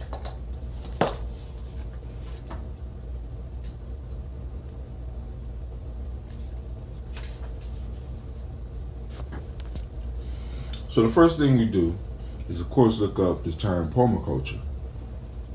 And permaculture is the development of agricultural ecosystems intended to be sustainable and self-sufficient, right? Agricultural ecosystems intended to be sustainable and self-sufficient. All right. So now, let's look at some of the tenets or the ideas behind they call them the principles of permaculture by Rachel Kaplan. One of the most important things about permaculture is that it's founded on a series of principles that can be applied to any circumstances. I'm reading from page 17 of the book. Agriculture, urban design, or the art of living. The core of the principles is the working relationship and connection between all things. The focus is on a small-scale, energy and labor-efficient, intensive system that uses biological resources instead of fossil fuels. Design stress ecological connections and closed loops of energy and material. A key to efficient design is observation and the replication of natural ecosystems, or ecosystems. In the city, permacultures make much use of the synergy of human energies and works to create generative connections between people. Pioneer permaculturists Bill Mollison and David Holmgren each articulated underlying principles for permacultures. Holmgrens are outlined here. The title and connected aphorisms are Holmgren's. The descriptions are my own understanding of the principles. Although humorously stated, the principles provide simple yet profound guidance for people interested in changing their actions and their lives with an eye towards regeneration. When you begin to embody these principles in all different aspects of your life, you can begin to step toward sustainability at a whole new level. Alright? So let's look at some of these. 1. Observe and interact. Beauty is in the eye of the beholder. Observing nature makes it possible to design made-to-fit solutions. An example is the gardener who allows a season to pass before planting her garden, taking the time to observe the arc of the sun and the moon, the direction of the wind, the flow of the water, and the impact of neighbors on her garden.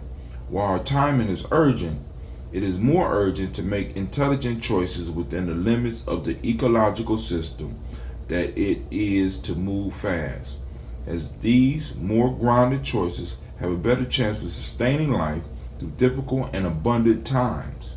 Within the problem lies the solution. Observing and interacting slows down the actions enough to allow us to meet a problem on its own terms and give rise to outside the box thinking. Observe and interact. That's rule number 1. Number 2, catch and store energy. Make hay while the sun shines. Develop systems that collect resources at times of peak abundance for use in times of need. A solar array catches and stores the sun energy for later use. A composting toilet, rather than flushing our excrement into the sea, composts it and turns it into fertilizer for our gardens. Contemplative practice like yoga and meditation catch personal energetic resources and store them up for another time. Y'all got it? Catch and store energy. Obtain a yield. You can't work on an empty stomach. Good work yields rewards. A garden is an excellent example. We till the soil, we sow the seeds, pull the weeds, manage the pests, harvest the food. The yield is good food, good work, beauty, and a sense of knowledge and relaxation in the environment. Children gain skills and knowledge in the garden for later production of their own food. We also see practical yields in our relationship. When we build communities in which we rely upon one another to help raise the children, the food, and the management of resources, the yield is a dynamic, interdependent relationship that can sustain us throughout life and up to our deaths.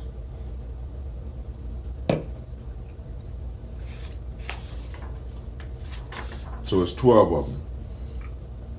Apply self-regulation and accept feedback. The sins of the parents are visited on the children until the 7th generation.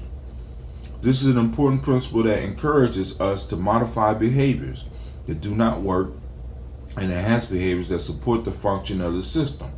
When you give feedback that something you're doing isn't working, don't spin off into defensiveness. Look at the feedback and integrate it to make your actions more effective. This reflects the maturation of consciousness. From adolescence to adulthood, our actions have consequences. The homeostasis of Earth as a single self-regulated system is the best example of this kind of self-regulation of feedback. Number 5, use and value renewable resources and services. Let nature take its course. Access the resources of nature to reduce excessive consumption and dependence on non-renewable sources. Solar power, wind power, intellectual power are all examples of renewable resources. Number 6, produce no waste. Waste not, want not. Nature produces no waste. Everything is food for someone. In permaculture, we value and make use of all available resources. Nature's best example of this principle is the earthworm, which lives by consuming plant waste and converting them into valuable soil. A compost pile is the garden's best example. Design from patterns to details. Can't see the woods for the trees. The patterns in society and nature can form the backbone of our design. Details arise from patterns. Consider the spider web. Each one designed to serve a specific function, yet each is unique in its location. The human body is another example of this principle. We're all built on the same model but have individual differences stemming from our experience, family life, and culture. With design solutions, as with people, one size does not fit all. Number 8, integrate rather than segregate. Many hands make light the work. Don't leave anyone behind. Put elements in the right place, and relationships of support will arise between them. In the human communities, segregation hurts everyone, but it most often places the burden of the least powerful member of the equation. Co-housing communities show how much can be accomplished when more people participate, and how much richer our human gardens are when populated by different kinds of people. The segregation of cities, and on the other hand, reflect the poverty of design and waste of human resources and potential. Another crucial concept embedded in this principle is the stacking function. Every element in a design doing more than one thing at a time. A chicken provides eggs, meat, and feathers, while she turns our kitchen scraps into nitrogen-rich fertilizer for our gardens. The chicken is popular because she does so many things at once. Some plants have stacking functions as well, offering pollination opportunities and providing food, medicine, and beauty. Built structures can have multiple functions.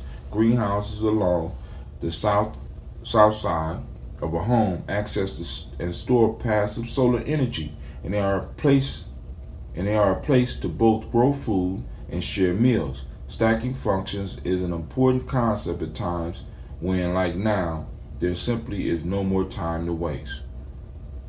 Use small and slow solutions. Slow and steady wins the race. Small and slow systems are easier to maintain than big ones. Make better use of local resources and produce more sustainable outcomes. The snail in nature exemplar of this principle. Slow and steady, carrying its home wherever it goes. The snail is amazingly versatile and adaptable in a wide range of environments, and, as any gardener can tell you, a remarkably powerful creature. Use and value diversity. Don't put all your eggs in one basket. Diversity provides insurance from the vagaries of nature and everyday life, reduces the vulnerability and utilizes the unique nature of its environment, and maintains and evolves culture and horticulture. Different food crops arise in different regions as an expression of cultural, aesthetic, spiritual, sentimental needs. Y'all hear that, right? The diversity brings quality and texture to living and shape the way people come to understand themselves. An aligned concept is that each function is supported by many elements, which is a fancy way of talking about plant redundancy. Different plants that have the same function provide security for one another. If any one of them fail, we still have access to the benefits of the other plants serving that function. Nature employs plant redundancies all the time. The design of our gardens and our cities should do the same. Use edges and value the marginal. Don't think you are on the right track just because it's a well-beaten path. The interface between diverse elements is where the most interesting events take place. These are often the most valuable, diverse, and productive elements and systems. Marginal subcultures are often the places where the most inventive, ingenious, and creative innovators take place. The long fight for food and environmental justice is impoverished communities of color, which predates the current urban homesteading movement by decades, is an example of this principle. Creatively use and respond to change. Vision is not seeing things as they are, but as they will be. Change is inevitable. We can have a positive impact on it by carefully observing and intervening at the right time. Evolutionary change impacts stability, while we need to create durable and natural living situations. Paradoxically, the durability we need depends on our capacity to be flexible and to change. This idea reflected in science and spirituality within the center of stillness is a vast, unending motion. We must learn to ride the rapids and change in our little paper canoes together. All right, so now the tenets of permaculture, right? I mean, So now I want to read those. We'll come back. We'll discuss some of that later. I'm gonna read some more of the book, but I wanted to share that with you so that we could put some of that on your mind at this present time, so that we will have something to talk about. Because when it comes to talking about building culture, you know what I'm saying? Because I say I am a culture builder, right? But I have to make sure that what I'm building is sustainable, right? We don't want a one generational wonder, right? We don't want to work for one generation and then watch everything fall to the wayside, because that's what happens. We haven't been building sustainably. So whether we're talking about, because remember at one point in time I was talking about the Gye-Nyame, Gye-Nyame housing project, right? But now I'm thinking more along the lines of doing something like this, a sustainable community that we build and we're able to sustain it, and we're able to produce almost everything that we need. And it's very possible because there's 60 other communities all over the world doing it, right? So this is Brother Tim saying peace, and I'm gonna say great Nia to you. I'm out because I'm about to read some more of these books. Peace. Thank you for watching the video. I want you to subscribe. Click the bird right there, the fiery bird. And I also have a special video just for you right there. And for those that want more information about Gye-Nyame Journey, go to our site. It should be right about there. Peace. Alright, I got to finish up my water consumption. I'm too shy. And I got to finish my health drink. Alright, there is no smoothies this morning, no breakfast this morning. It's just us, back to the old school, right? So I hope to see you at the show. I want to talk about what I learned about the third industrial revolution, and I want to share some of that information with you. So see you at the show.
What's up, fam? As y'all can see, I got all my weight back and then some.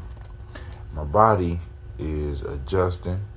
You know, for those that don't know, I did a fast, 21-day fast.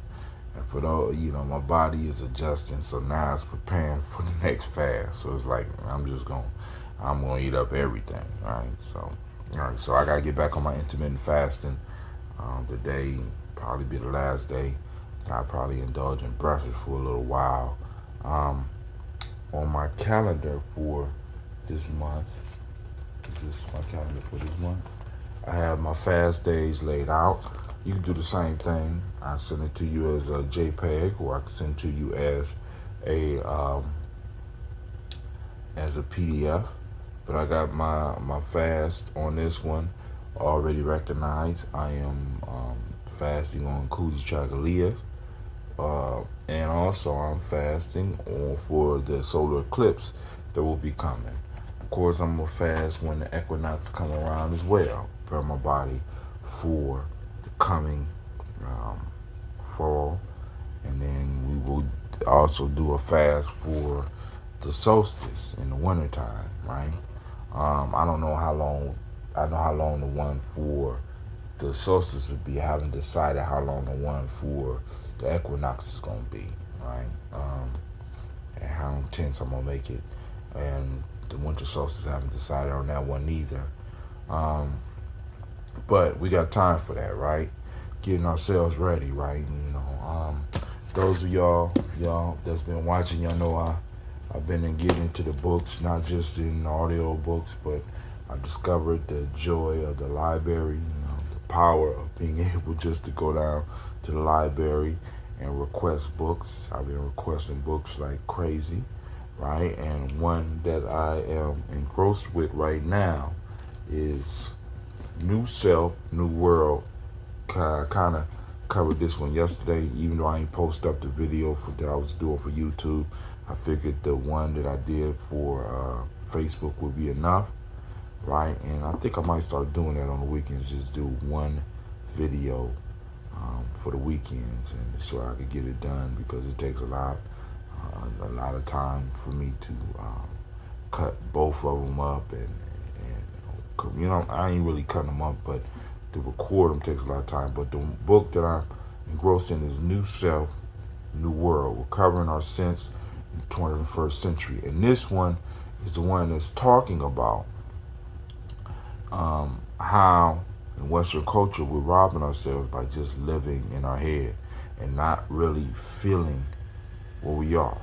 And what I found interesting about this book is that this book, at least in the beginning chapters where I'm at, is pulling heavily on Joseph Campbell. So I kind of decided I would throw this one to the side and pull out Here with a Thousand Faces. But this one, what makes it powerful is this one has a whole list of exercises that you can get, that you can use to help move you to another level in your life, right? So I'm gonna be pulling some stuff out of here. We're gonna work with it. The light you see in the background is me uploading a video. Since I'm sitting here, I'm gonna upload this video. So give me a second, fam. All right, so I'm back. So I want to give you an example of how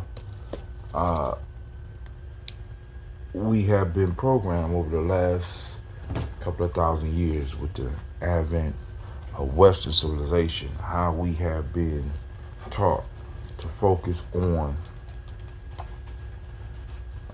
existence through the head, existence through the mind. So this is coming from Marcus Aurelius. So kind of get you into where I'm coming at, because we're living life through our heads, right? Because we feel that the head is supreme and it should be running everything, rather than all of it working together. And this is one of the crippling factors of Western civilization. And this is Marcus Aurelius, book 2, second verse, I guess. What am I but a little flesh, a little breath, and the thinking part that rules the whole? Forget your books. They aren't any part of you. And as someone who is dying, you should disregard the flesh as well.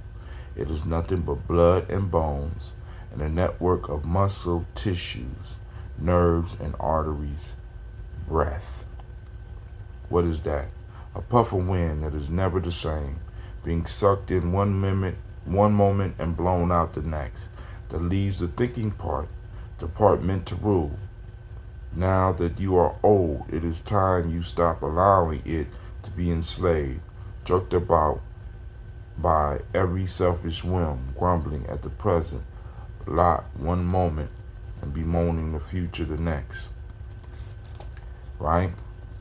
So we got to get out of our head and work towards getting into our body, right? So now, the piece that I really wanted to talk with you about, right, was I was going through, I'm a big, I love YouTube, so I'm able to pull down classes on everything, right?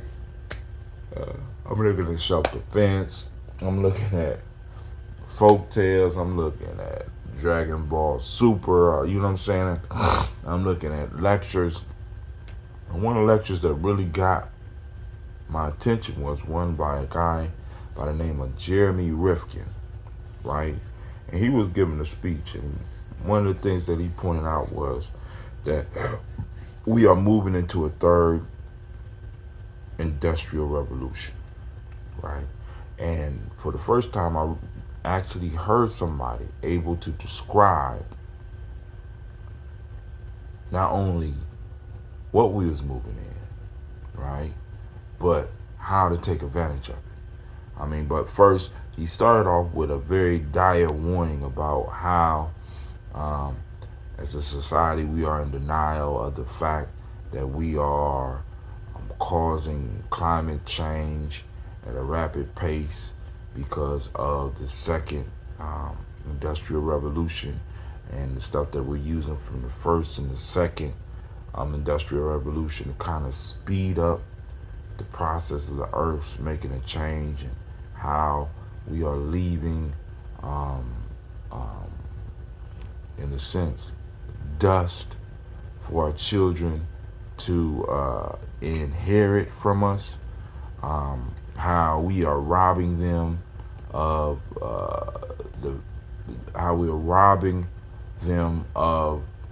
the future possibility of being able to even breathe good air. You know what I'm saying? And I mean, I'm listening to what he was saying. I was like, wow. Hold on, it's gonna talk for a second. That's some bull crap. Element. Woo. Yeah. All right. So, I'm talking about the three industrial revolutions, and he says that it's certain concepts that line up for every revolution that happened. Right? We're moving into a totally new era. Era of cheap, not just cheap energy, but a new era of free energy. And it's going to come with a whole lot of problems, because there's going to be a bunch of jobs created, right? But I foresee that there's going to come a point in time that after all the retrofitting for the buildings, after all the solar panels have been built, after all of the wind turbines and whatever they're going to do with the ocean is going to happen, it's going to come a point in time where there will be no more work, right? So we got to really start talking about the future work. This is why I keep on stressing that it's important for us to teach our children to think rather than what to think, because we're moving into a space where we are going to have to reconsider capitalism. We're going to have to reconsider the way we have thought about capital and the way that we have thought about labor. We'll have to readjust those. We're going to need thinking people to do this, right? Because the major thing that we use for our comfort, like this light here, right, will no longer be a burden to get. It will no longer, after the infrastructure is basically laid down, this is going to be totally free. right? Because I'm probably have solar panels on my house, and actually solar panels are getting so good at producing energy that I am going to be able to sell back my surplus energy to the general society, and they're gonna be able to transport that energy all over the world, right? So we're moving into a time where the major thing that we used to work for, you know what I'm saying, we now have it working for us, and now we not only got it working for us, but now it's for free. So we're gonna have a lot of new. We're gonna have some new paradigms that the young people in the world gonna have to deal with. All right. So the first industrial revolution was steam and coal. Steam engine, communications and transportation, and it was transportation, communication, and I guess just energy production. So communication, transportation, and energy production all lined up with this with the first industrial revolution with the steam and the coal, right? And all these things were able to improve. And when these three things improved, boom, the industrial revolution happened. Then we had the second industrial revolution with the centralized electricity and oil, right? So we moved from just the steam engine to the internal combustion engine and cars, and being able to move faster. And central electricity made it even easier for us to communicate, you know, with the advent of the electricity lines, and then the advent of the phones, right? And then the production of new energy. So we had communication, transportation, and energy production all line up, and boom, we had a whole nother industrial revolution, right? We're able now not only just to move large amounts of stuff over rail, we're able to move it over rail faster. We're able to move it with trucks. We're able to move it with planes, because we could take the combustible engine and apply that science and make planes, right? So now, what Jeremy Rifkin is talking about is that we're moving into the third industrial revolution, the 21st century. Digital technology infrastructure, right, across the world, renewable energy, and emerging shared transportation, right? So he's predicting that the energy production, communication, and transportation are all going through a major shift. And he believes that because, just like the previous two, from his studies, the previous two revolutions took place when communication, transportation, and energy production changed. So he's saying that we're moving into the third industrial revolution because the renewable energy. We got a whole new energy source. You know what I'm saying? It's coming online, and what he predicts is that for a while it's gonna take a long time for us to start refitting the buildings, because we ain't gonna be able to tear all the buildings down. We're gonna need to refit the buildings, because the way the energy is being produced now is gonna be produced with the buildings, right? The paint, the windows, all these buildings are gonna turn from just big monuments to nothingness, to basically energy generation plants. Incredible, right? Yeah, I know you shaking your head like, what? Right? Because they're gonna retrofit the buildings, because now you got the solar energy able to be produced from paint to the massive windows that's in these buildings. You know what I'm saying? Boom, it's changing, right?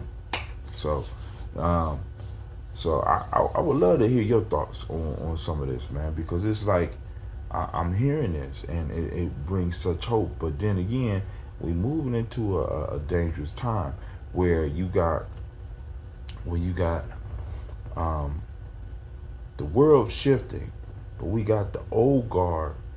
Like, nah, we can't shift. This is uncomfortable. See, because when you start talking about digital tech infrastructure across the globe, right? This is what people, this is globalization. This is what a lot of people fear, right? You're going to get rid of my sovereignty. And you got to have my sovereignty, right? And the individual, right? This gets to the whole change of the mind state. The individual doesn't reign supreme in this type of world order, right? The individual is still important, right? But the individual has to, in a sense, for lack of a better term, bow to the needs of the many, right? The group, right? Which is basically getting back to the whole tribal piece, and the tribal piece moving from the individual tribes to tribes being able to work together. Now, my quest as an African man is to make sure that my tribe is able to get its due, right? Because my only fear right now is that many African countries are just now getting into the second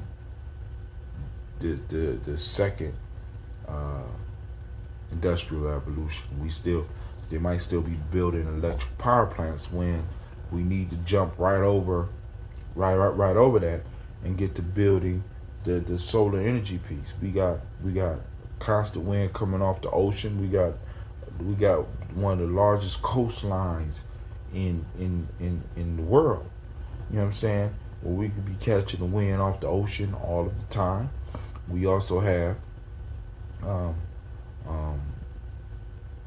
tropical regions where the sun is constantly kissing, right? I mean, just from the lands that I saw when I was traveling through Ghana, you know what I'm saying? I mean, it's a abundant amount of electrical energy that's going to be able to be generated in some of those open spaces and on some of those hills in Ghana. And I hope that the leadership over there is at least going to be able to keep up with what's going on with this whole digital tech infrastructure, and start building and start utilizing the resources for renewable energies over there. Just like, because in Africa, one of the things that I noticed is that they're jumping over the phone line issue that a lot of us grew up with. Where everybody had a home phone, and you had the cord and you had to walk through the house. They're jumping right over that and getting straight into the digital phone piece. But I hope they do the same thing with jumping over the individual, instead of the centralized electrical piece, that they start moving to the decentralized energy generation. Because now this is what's important that a lot of us got to understand. Some of us got to start really looking at the technology, because now it's not going to be centralized energy that's going to be produced. You're going to have many individuals producing energy. So like I said, on some of y'all property, y'all going to have to be putting electric generators, solar energy, so that you can produce. Some of us going to have windmills. It's going to be producing energy, and it's going to be so efficient and so powerful that we're going to produce more energy than we need, and we're going to be able to have a second income, because we're going to be able to sell the energy back. So some of the technology that we need to look at is energy management systems, right? We need to get our kids' minds to where they're going to be able to manage some of this energy, and being able to plug back, set up programs so that we be able to get on our little smartphone and be like, well, damn, I got a lot of energy stored up, so I need to go and cash in some of this energy so that I can get these new shoes. Boop. Right? Trade energy for shoes.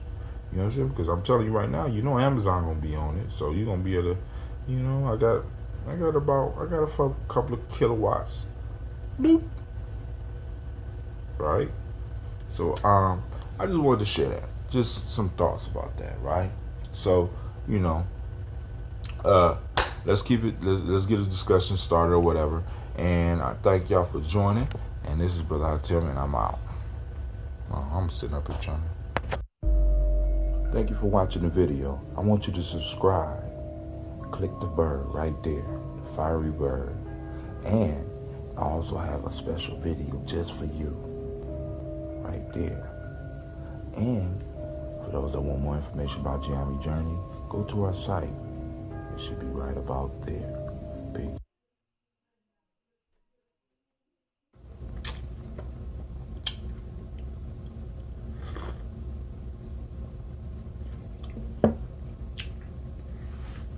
Peace, fam. Hey, make sure you join us, because today we're going to be talking about the call and what happened when you refuse the call.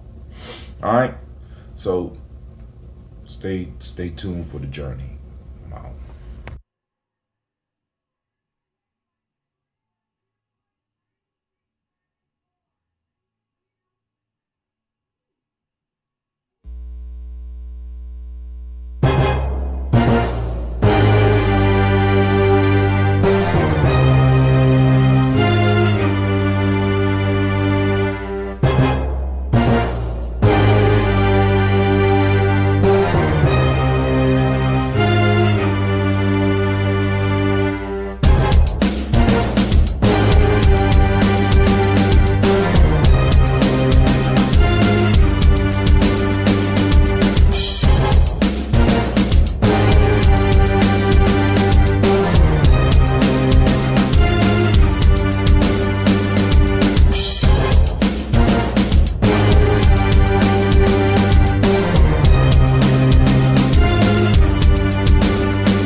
With the 21-day challenge, filling it in. Actually, we're moving into the 42. We're moving towards a 42-day challenge, fam. Listen. So, I'm struggling through this. Well, actually, it's not. Well, actually, this part hasn't been a struggle. Actually, the fast was a little bit of a struggle towards the end, but this one really has not been too much of a struggle. I've been able to kind of lay down a habit. The 21-day challenge can be used by you to increase something or to decrease something. Like I have a habit that I had to get over. I use a 21-day challenge to do it. I wanted to fast. Use a 21-day challenge to do that. You could use it to increase your information. Like you could use a 21-day challenge to study a certain subject every day for 21 days. You know what I'm saying? So every day I have to force myself to open up a folktale book, read a folktale. I got to think about a proverb every day, and then on top of that, I got exercises I have to do and stuff like that. So it keeps me in a system. And you know, practicing life care is the proper the process of harnessing and directing our shade in our life by the systematic use of life-giving principles. So by us learning how to develop systems within our lives, we protect ourselves, right? So now, let's get to what we are supposed to talk about today. For those that are in Columbus, once again, I want to announce Brother Wakase is coming back. Injected racial scripts on August 11th at Millennium Community School, 3500 Refugee Road. For those who want some more information, hit us up at 614-783-7566. The NIA, or August 11th, 7 p.m., that one is free. All right, family. But the class on Kuumba, August 12th, 10 a.m. to 6 p.m. It costs $99. The whole thing is from 10 a.m. to 6 p.m. We could work a half day for you or something like that, and we could work it all the way out for you. The only thing I'm saying is take some time, invest in yourself. Invest in yourself, right? Learn about you. Invest in you. All right. Now, so I'm in this book, and I'm in. Y'all see my bag. Y'all see my books, right? I'm doing the books. I'm in research mode. I gotta get myself ready for my kids. Some incredible stuff is going down for Brother Hatem. I did the fast, and some incredible stuff is going down for Brother Hatem. And what's crazy is, family, listen, it's both good, sometimes good and good, sometimes it's bad, right? See, and a lot of times, many of us miss our blessings because we get so upset about the things that aren't going the way that we want them to go, that we just totally give up. We just totally lose our mind. We just totally lose our focus because one little thing goes a little bit wrong, and next thing you know, we falling apart, right? But we got to, and as George Bush said, we got to stay the course, right? Stay the course. Now, so one of the major pieces that I'm looking at, once again, I look at this, it's sort of like me watching The Godfather once a year, or Spook Who Sat by the Door. There's certain things that I like to revisit, and I'm revisiting Joseph Campbell's The Hero of a Thousand Faces, right? And one of the reasons I'm doing it, because whether you know it or not, Joseph Campbell, especially for the self-development field, is an often quoted individual, especially when people start talking about the hero's journey, right? There's almost no way that you could talk about self-development and not really talk about the hero's journey, the path of the hero, right? Because the hero was someone who basically self-developed themselves, somebody who took the time to invest in themselves. And in fact, the hero is the ultimate, the hero's path is the ultimate self-development piece. Why? Because the hero has to step outside himself in order to grow. Or let me say this, the hero has to step not just outside himself, right? The hero has to step outside his comfort zone, not just for himself, but for others as well, right? It can start off as a selfish journey, but it always ends up with the hero bringing back something for everybody, right? This is the true hero's journey, right? So today we're talking about the call. And what's the call? My elder, one of my elders, Baba and Reba Kelsey, right? Baba used to tell us about the term vocation. You know, he really got me looking into Latin and Greek, you know, looking at the definition of words. He said vocation, voca, right? Even in Spanish, boca, mouth. I think boca means mouth, but voca means call, right? To call, right? And it comes from, you know what I'm saying, individuals, certain individuals on their life, there's a calling, right? It's like, and all of us, there's a call out there for us, and we hear it, and in some form or fashion, we have to answer it, right? Or we're supposed to answer it. Now, bad things start to happen when we don't answer it. I'm gonna go through some of the bad stuff that happens when we don't answer the call, right? But the call goes out, and the call basically helps us to identify what it is we're supposed to bring to the world. It reminds us, right? It's sort of like the universe reminding us about who and what we're supposed to bring to this planet.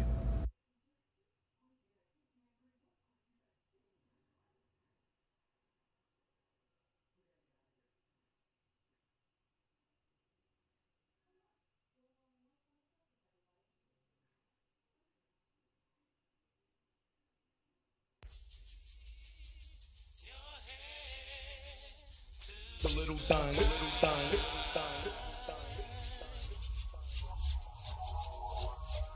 keep your head to the sky.